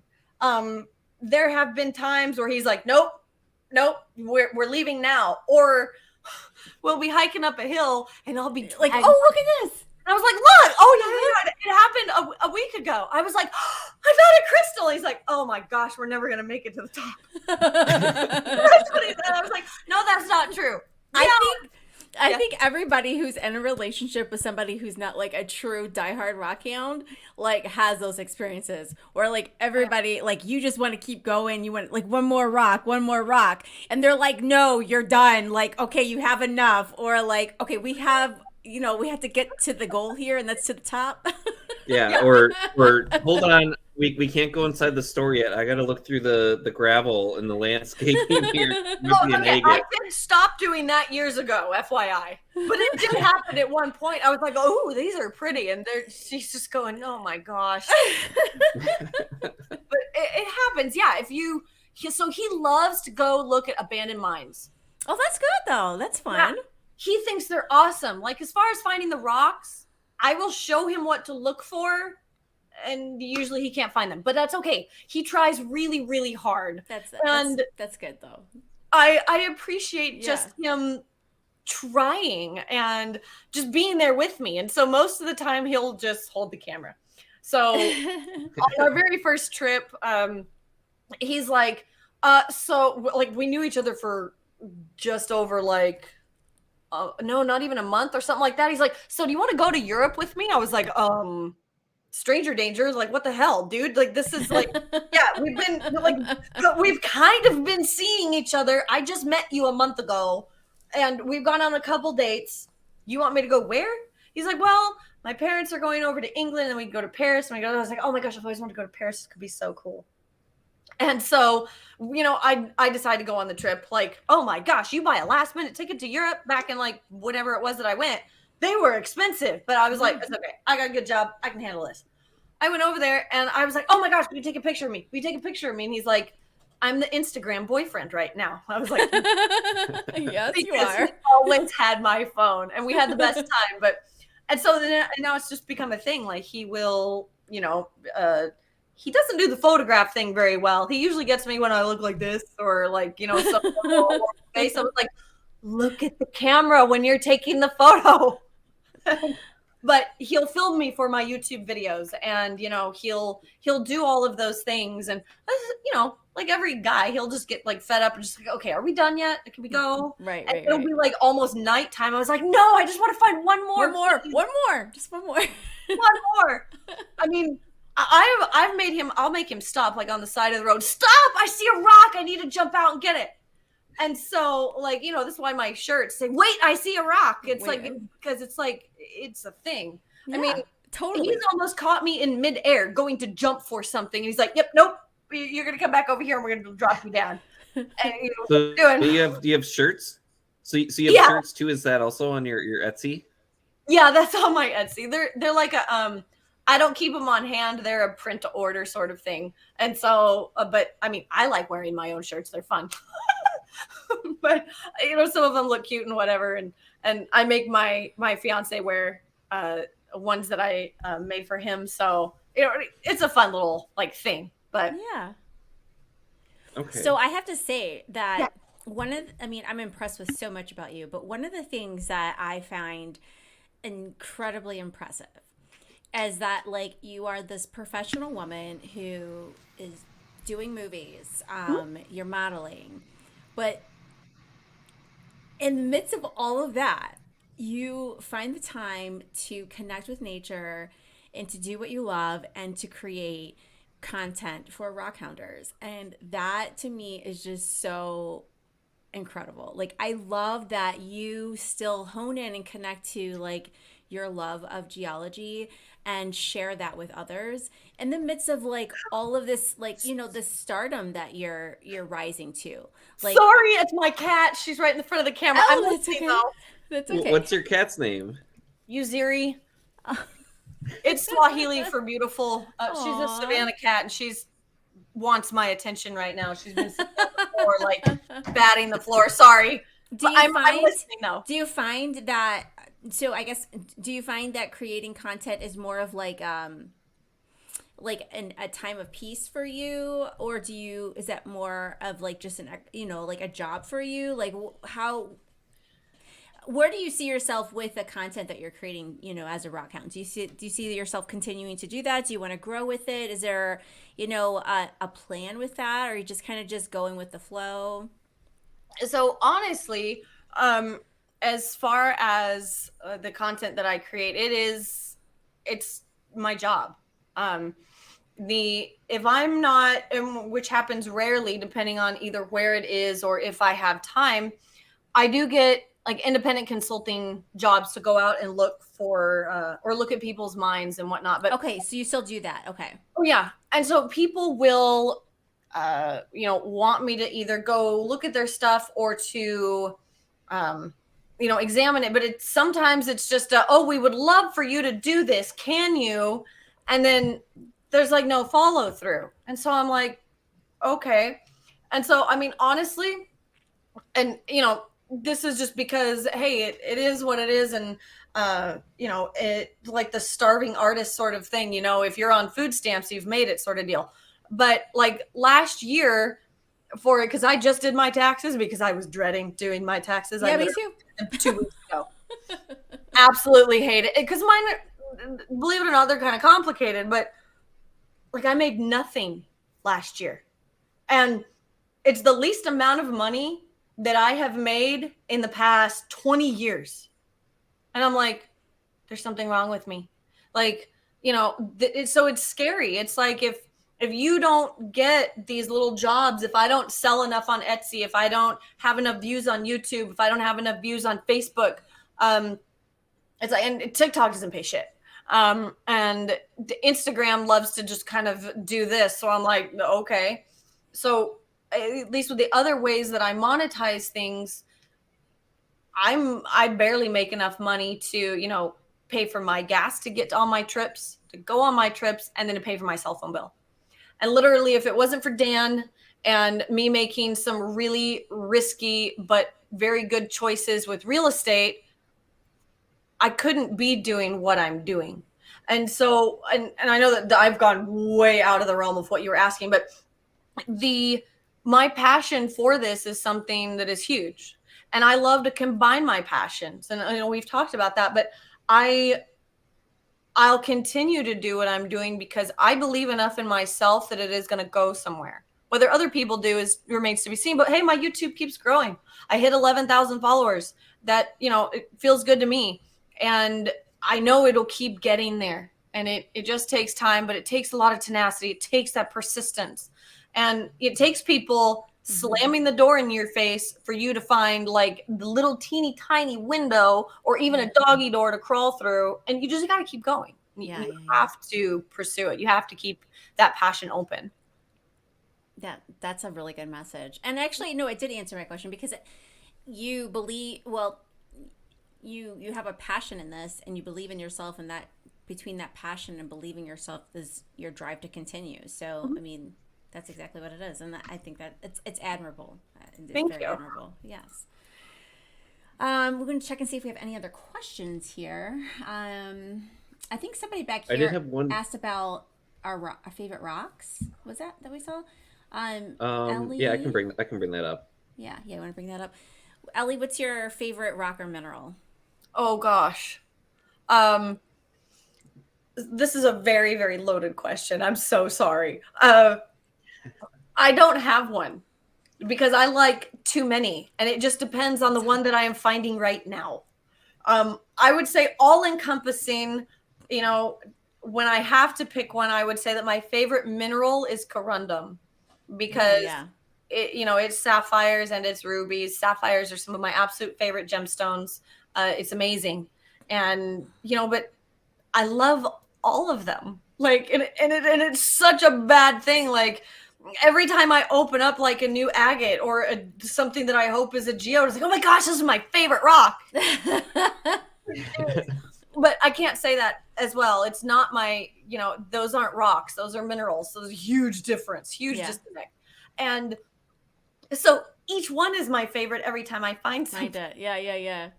So I know that it's not an answer, but that's my answer. It's all I've got because it just depends. I mean, I have an entire case that is just full of things that I really love, things that I've found that bring me joy and it makes me happy. And I was like, oh, all of these are my favorite. And they're all different. And Ben, you mentioned yours was from the last time we had you on. Yeah, I'm sure Elley knows it. Slick Inside. That's not Slick Inside. That's a rock, yeah, from a fault. Yeah, rock or mineral. I've always, for whatever reason, like when I first learned about them, when learning about geology, I was like, this is so cool because it's one of those that, like, what's always drawn me to it is the stories that you can get just from looking at a rock. And so to think like, okay, this maybe was like I have one that I found in Montana where it's like, okay, this is like a red like mudstone that was formed in some, you know, marine environment, and then it was deposited and uplifted and then was a part of a fault, and you can actually feel the grooves on it of where the fault was moving. And you know, it's like you can just learn so much just by looking at it. And so that was one of mine, which, you know, they're not really pretty to look at, and most it's not true. people kind of are. But yeah, no, those are always, for whatever reason, it's just been something that have always just kind of connected with me. Oh, I agree. Like, they're fascinating. When I'm in a mine, especially in underground, like adit or something, and you can see that everything was there because of a structure system, and you find the fault lines and you see where they propagate and where they're going, and then you see the slick lines from the drag, you're like, and this is why we have this post mineralization done. And so no, I'm a huge fan because you pick it up and go, look at this, and people are like, ew, and you're like, no, you don't understand. And so I get where you're coming from. I think my favorite, and that's just because the area that I live in the Great Lakes, we have a lot of different like long wave fluorescent minerals. And so one of my favorites is the Wernerite scapolite. And Oh, wow. and it's a bright fluorescent yellow. It's so gorgeous. And so that's my absolute favorite. But I know as I grow in this hobby, it will likely change. But for the last probably 3 years, that's been my favorite and one thing that I enjoy actually collecting when I'm out on the Lake Erie beaches. So That's very cool. I haven't been over there yet to go like look well, for- when you come, you better call me and I'll take you. You would think that, right, if we could go look with You'd be fluorescent like, lamps. yes, yeah. Yeah. Yeah. I'd love that. It's a lot of fun, like on the beach shore at night. I mean, like, and a lot of people are like, oh, Uber lights, whatever, no big deal about. They're like, people think they're like trash rocks, whatever. But I'm just telling you, there is no greater feeling than being on the lake at night, hearing those waves crash, hitting the rocks. You're by yourself, you see the stars. It's just, and then you're looking for these lights or these rocks, and then they just glow. It's an incredible feeling. So it's fun. I've always said like the Uperlights, the sodalite, like I've always been like, there's so much better sodalite. The stuff from Greenland like will just blow your socks off. Mhm. But I mean, if like I'm going to Michigan at the end of May, and I am definitely going to a beach, and I'm bringing my lights, and I'm going to walk, and I mean, I think a lot of it that's really nice too is it's not like super common, so it's not like you see, and it's just a beach of glowing I'm always rocks, by myself but it's when like I'm out there. Yeah. and it's like, and you just walk, and you're like, oh, is that Yeah. one? And it's that whole like kind of like you're it's cool. really trying to find something. Yeah, it's fun. Yeah, it's peaceful. Because I have I don't know if you guys like how deep dived you did or whatever, but I have a video about the sodalite in Greenland and finding it on the beach and whatnot, but I had no idea it was going to be there, and I'm so frustrated in myself about not bringing some back. Oh no! I brought back 22 pounds of rocks from Greenland. Oh, cool. I had to get a special permit from the country in order to export rocks out. I had to know how many kilos I had of each one and what they all were. And Q in Greenland, she is the one that helped me out by filling out the permits to make sure that I could bring them back. Oh, good. Yeah, no. I definitely did. But what I was going to say is I'm so frustrated that I didn't bring my own black light. Oh. I used somebody else's light. And unfortunately, I would use the term, the assholes that had the black lights that were there were very stingy with them after they realized that I was getting more camera time. So thank God I used them when I did. Otherwise, like, you can't find them. And so after my birthday there, which was the worst birthday of my entire life, I'd never cried so much in one day in my life. Like, I kid you not, because of the way I was being treated by these jerks, because I was the person that was showing people what to do. I was the one using terms that were correct. I was the one that has the experience. I'm doing this. This is not something I do as a hobby on the weekend.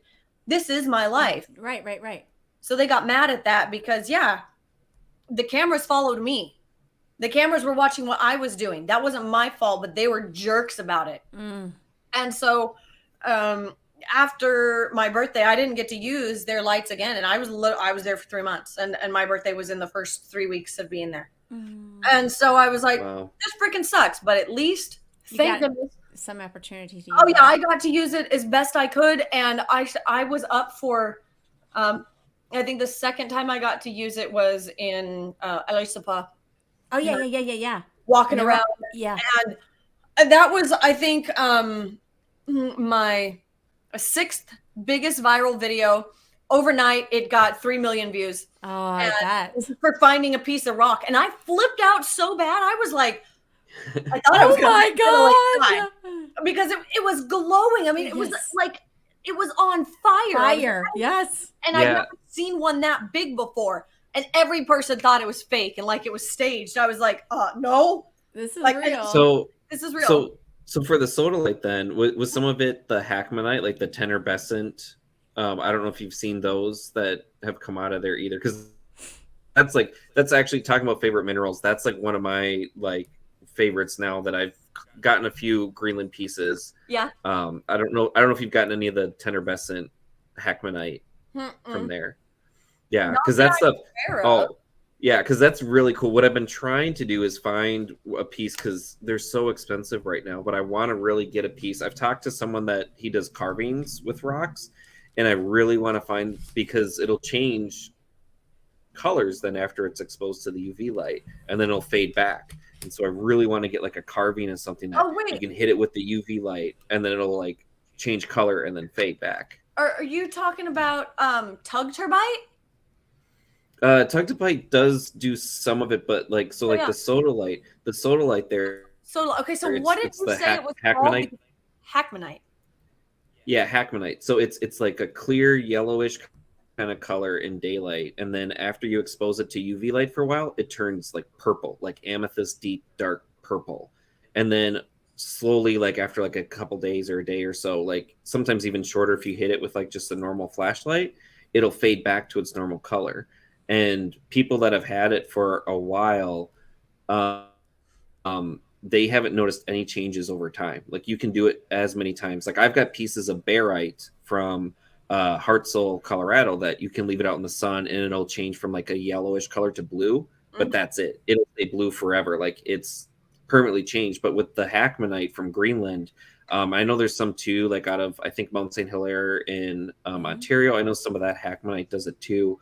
But the tenerbescents, and then Afghanistan too has some, and it's we have some crazy. on Gary.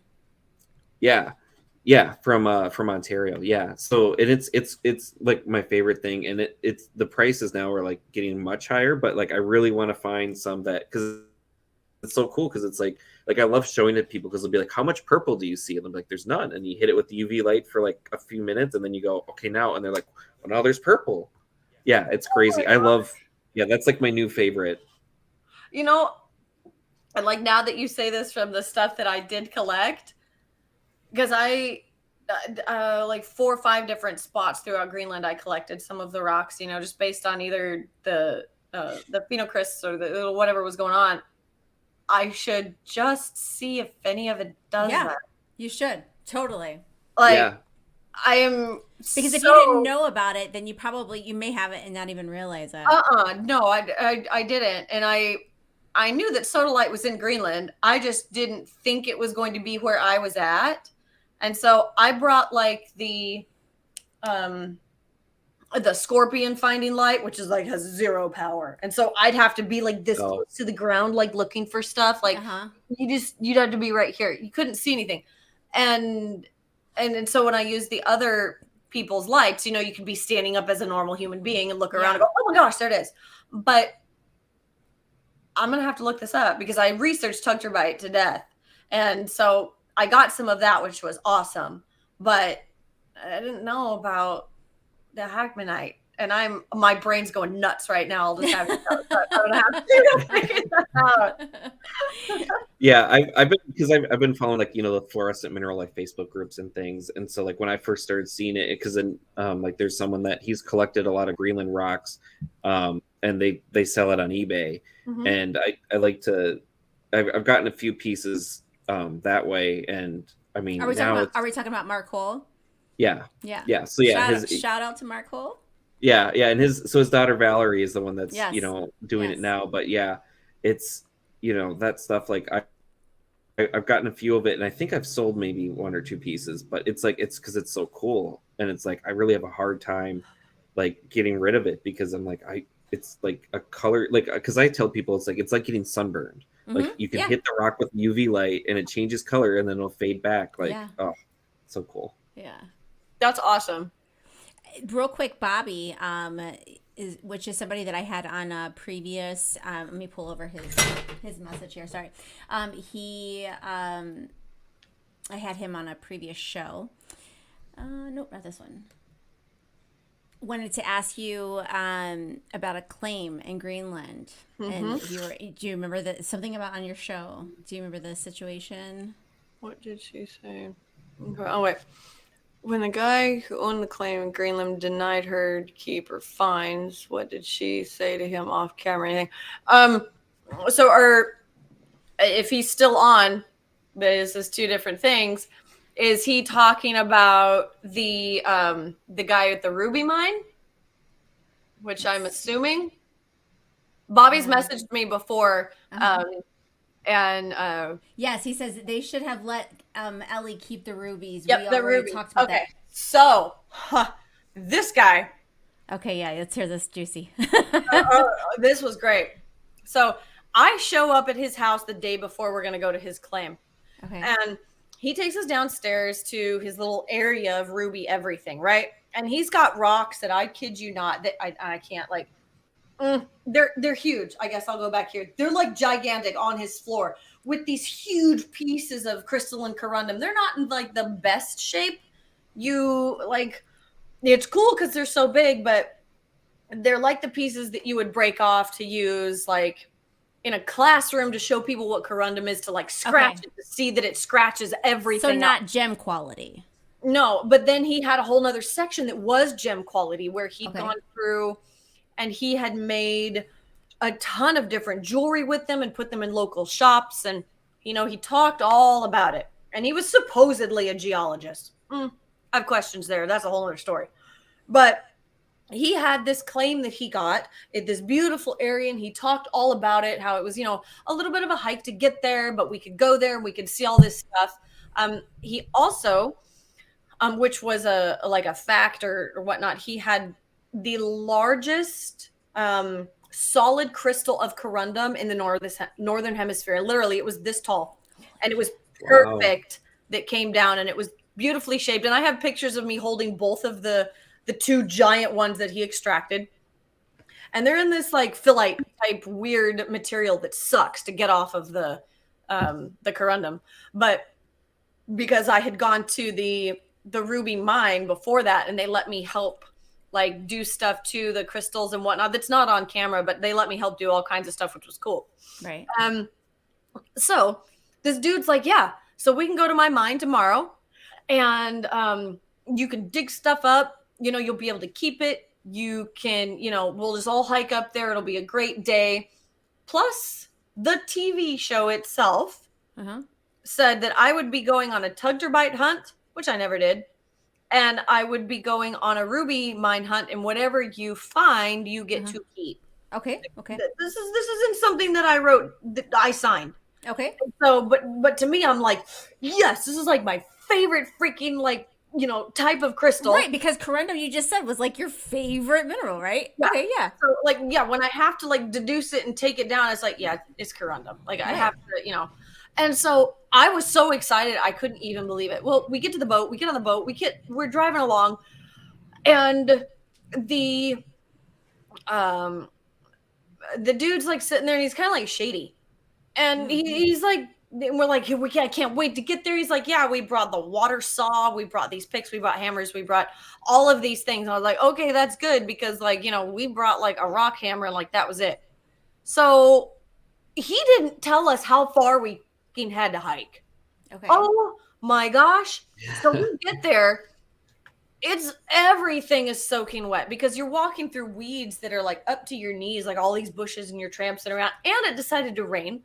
Well, we get further up the hill and it starts to snow. So we're freezing cold. We're soaking wet.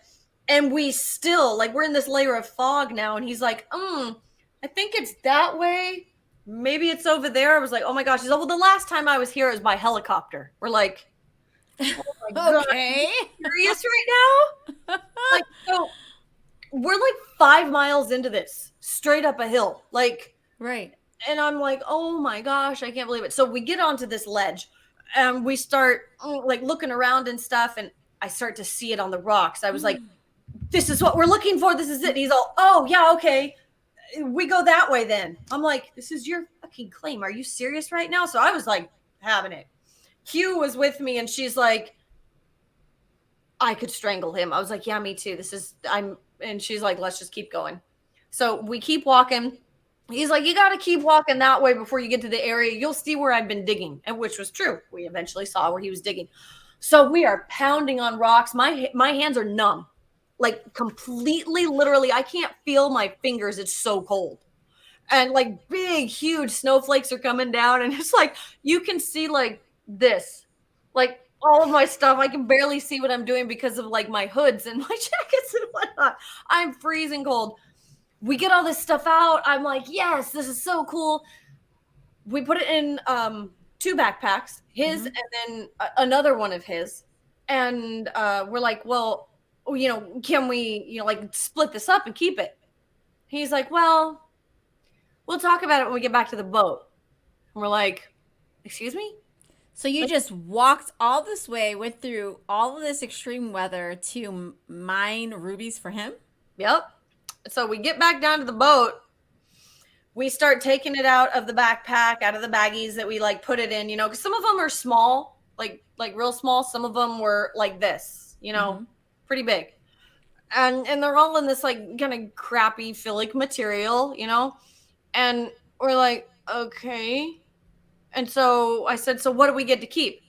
Well, I got to take them home and examine them to see if maybe you can have some. I went, I'm trying not to lose it right now. Right. I'm like, I spent all day. I hiked 9 fucking miles up a hill that you didn't even know where we were going.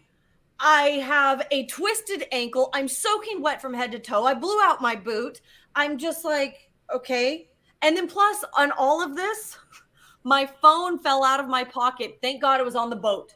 Oh, so you're like, you know, freaking out that you lost your phone. Oh yeah, I freaked out. Well, no, we called the boat driver because I was like, if my phone's down by the rocks, I'm gonna go look for it. But if it's in the boat, we'll just leave it there because the boat left. They're like, we'll be back later because we know you guys are gonna be on a trip because he had told them how long we were gonna be away. We're like, huh, cool. Like I didn't find this out till after, but so I didn't get to take like videos and pictures. I have like 1 or 2 videos that the other people had taken, but like some of the like the story producers and whatnot, they weren't like, oh yeah, let me take your picture. Like, oh, okay, if I have to, I'll take your picture. And so it was like pulling teeth. And I'm just in my head. And so we're in the boat and he's looking at all this stuff. I'm like holding it. And it's like, oh my gosh, this is so cool. This is so freaking awesome. Right. The next day, he said, come over to my house the next day. Okay. So we go over to his house. He takes us into the house and we're like, okay, where are they? He's like, oh, well, here are my books and here's my stuff. And he's like, wait, don't care. Right. Like, where's the goods? So he takes us over to the counter and there's like a little handful of like stuff. I'm like, yeah, like where's all the stuff we collected? I'm like, this is it? He's all, yeah, this is it. And I said, oh, okay. I said, so what have you determined? I said, I'm dying. I said, I worked all day to do this. I said, what do I get to take home? And he said, you can have this piece. And it was that big, maybe that big around. I'm talking about the circumference of a dime and maybe a half an inch long. And I was there all day. I was told that I could take stuff home. He's all, well, we don't always get what we want. What? Oh. And I went, what? Yeah. And he's all, you're in Greenland. He's all, this is my mine. I get to decide. And he's all, I'm sure it's that way with other people's claims in the States. I was like, no. If someone takes me on their claim and says I can find stuff and take it home, they let me take it home. They don't renege. He's all, well, this is different. I have to pay for this and I have to pay for that on my claim. I said, you're fucking lying. And I said, that is bullshit. And I said, and where's the rest of it to boot? I got pissed. I called Q on the phone. I said, you're not going to fucking believe what this asshole's doing. She's all, what's wrong? And she said, I told you he was going to renege on this. She knew it from the beginning too. And she's all, put me on speakerphone with him. Let's see if it changes his mind. So we put him on speakerphone and he's just like, well, she worked. She got a little piece. That was it. And I'm thinking, you fucking scrawny asshole. I'm going to strangle you. I was so mad. And I said, literally, where's the rest of it? He's all, this is all there was. I said, no. I said, the other backpack has a whole ton of it in there. Where is it? He's all, there was none. I said, did you check the other backpack? He's all, no. I went, great. So he dumps out the backpack, which is twice as much as he had already on the counter. And so he starts washing it off. And I was like, yes, sweet. And I said, see, now you have double the amount that you had before. So can I at least have something for my trouble and time? He's all, no. you can keep the piece I gave you. That's it. Oh my God. I was Wow. That is Wow. so messed up. Oh, it was severely messed up because, I mean, he fucking lives there. You He's can go all, there anytime. Yeah. yeah, exactly. That's his claim. He's all, well, these are rare. It's not like I make a living off of this. I said, these aren't rare where you're at. I said, this is something that you get in a mineral kit for a scratch test kit or a streak test for college or for any other elementary reason. I said, that's all this is. I said, this is not gem quality. This isn't anything. It's just corundum. That's it.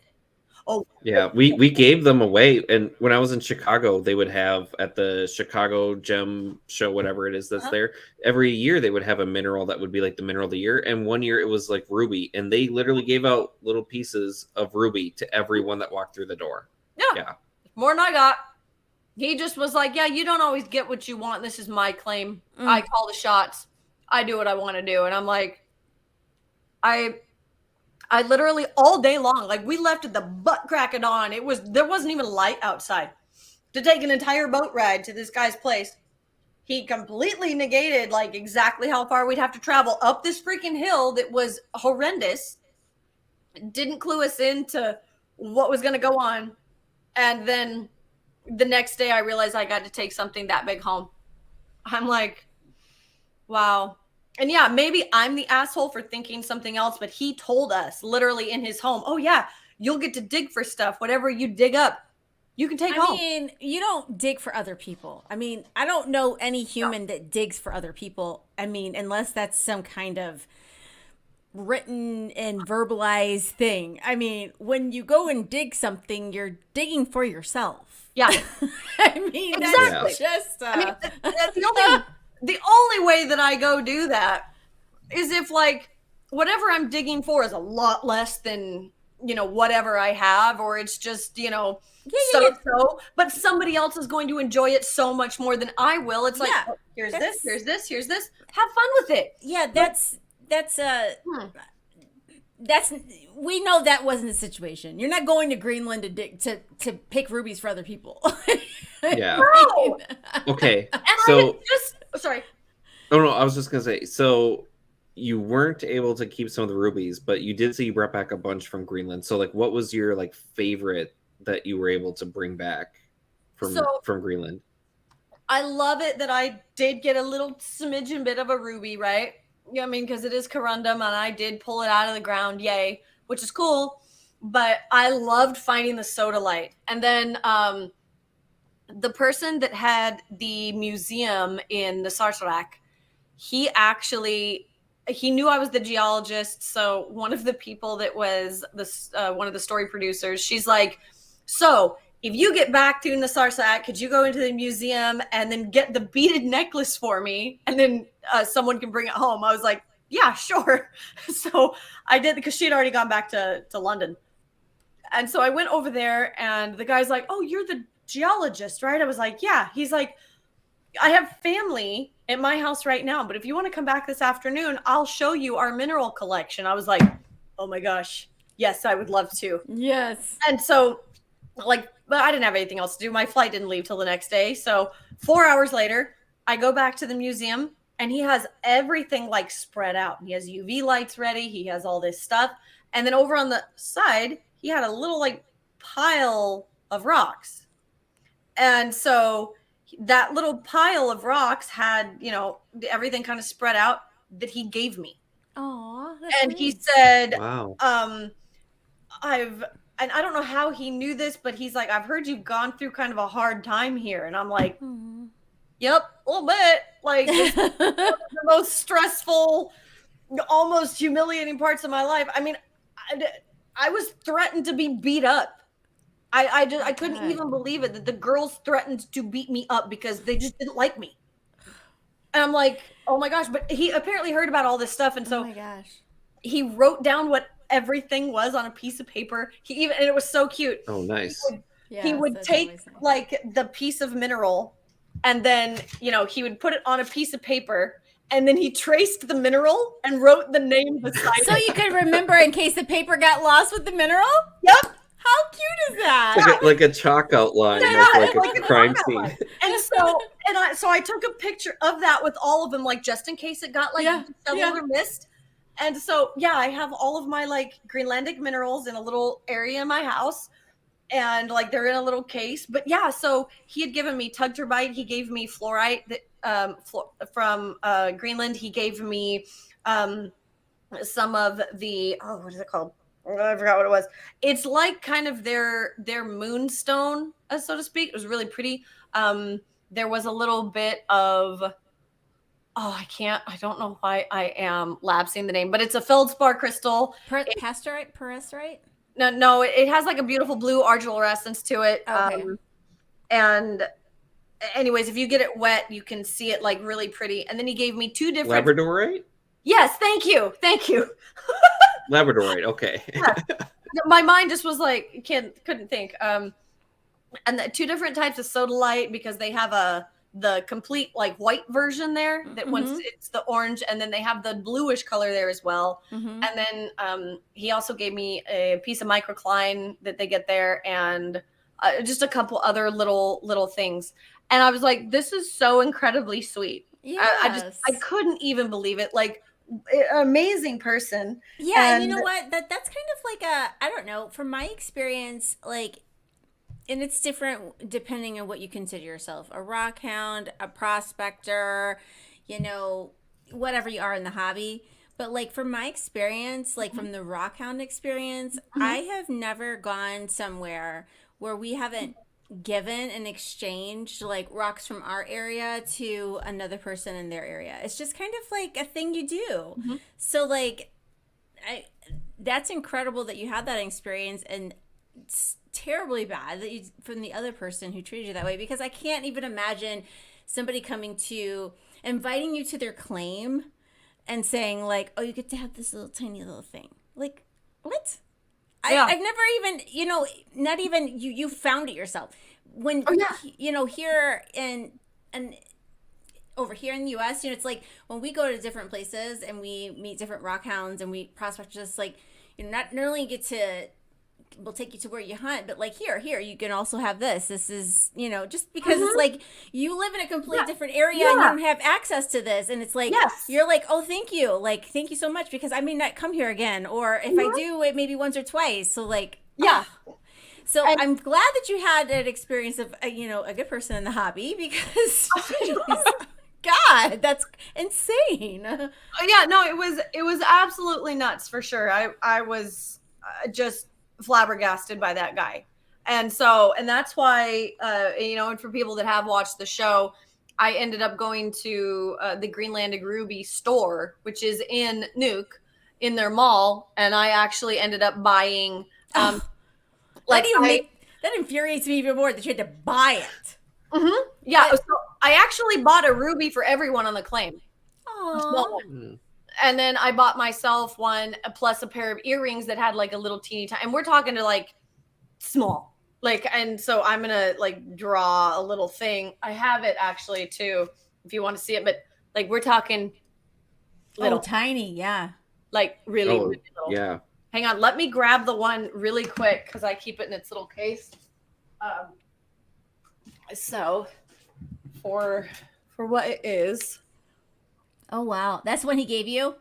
No. This is mine that I bought. That's beautiful. And so it's really pretty. It's more considered a pink sapphire. And then the one that I got to keep, I think it's right here. Hang on. Oh, yeah. All right, let me open this up.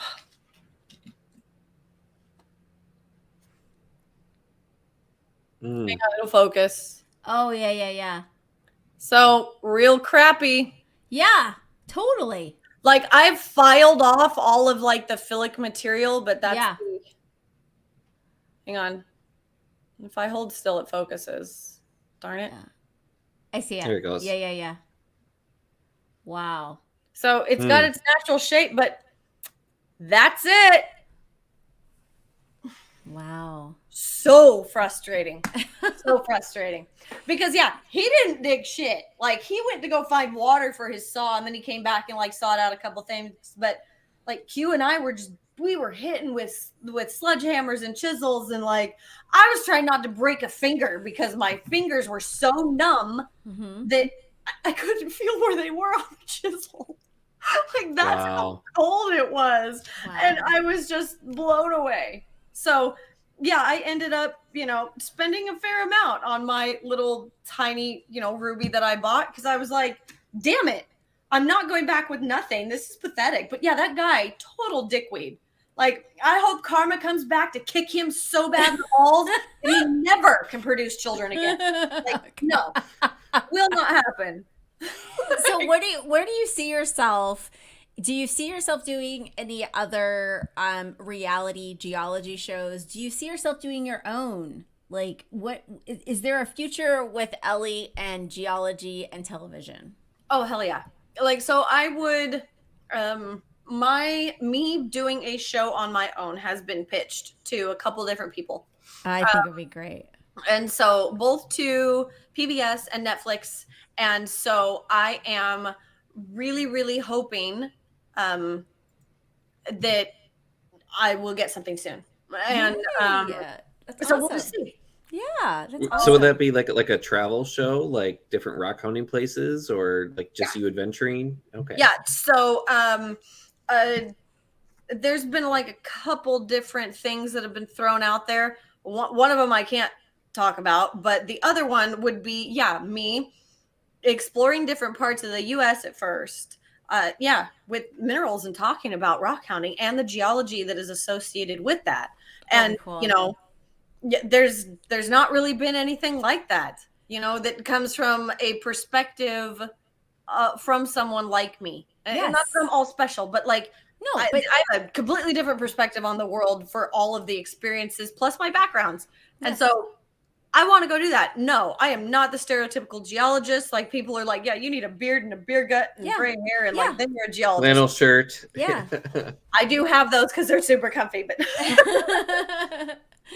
I think that's awesome. Yeah. And so, that is something that I very much want to do. And I'll continue to do, TV and movies and stuff like that. I have a couple movies that I'm doing this year already, but I really hope to start like filling it up a little more. But I mean, the audition world is very difficult. And so it's something that you have to just keep trying and keep doing and believing in yourself to do it.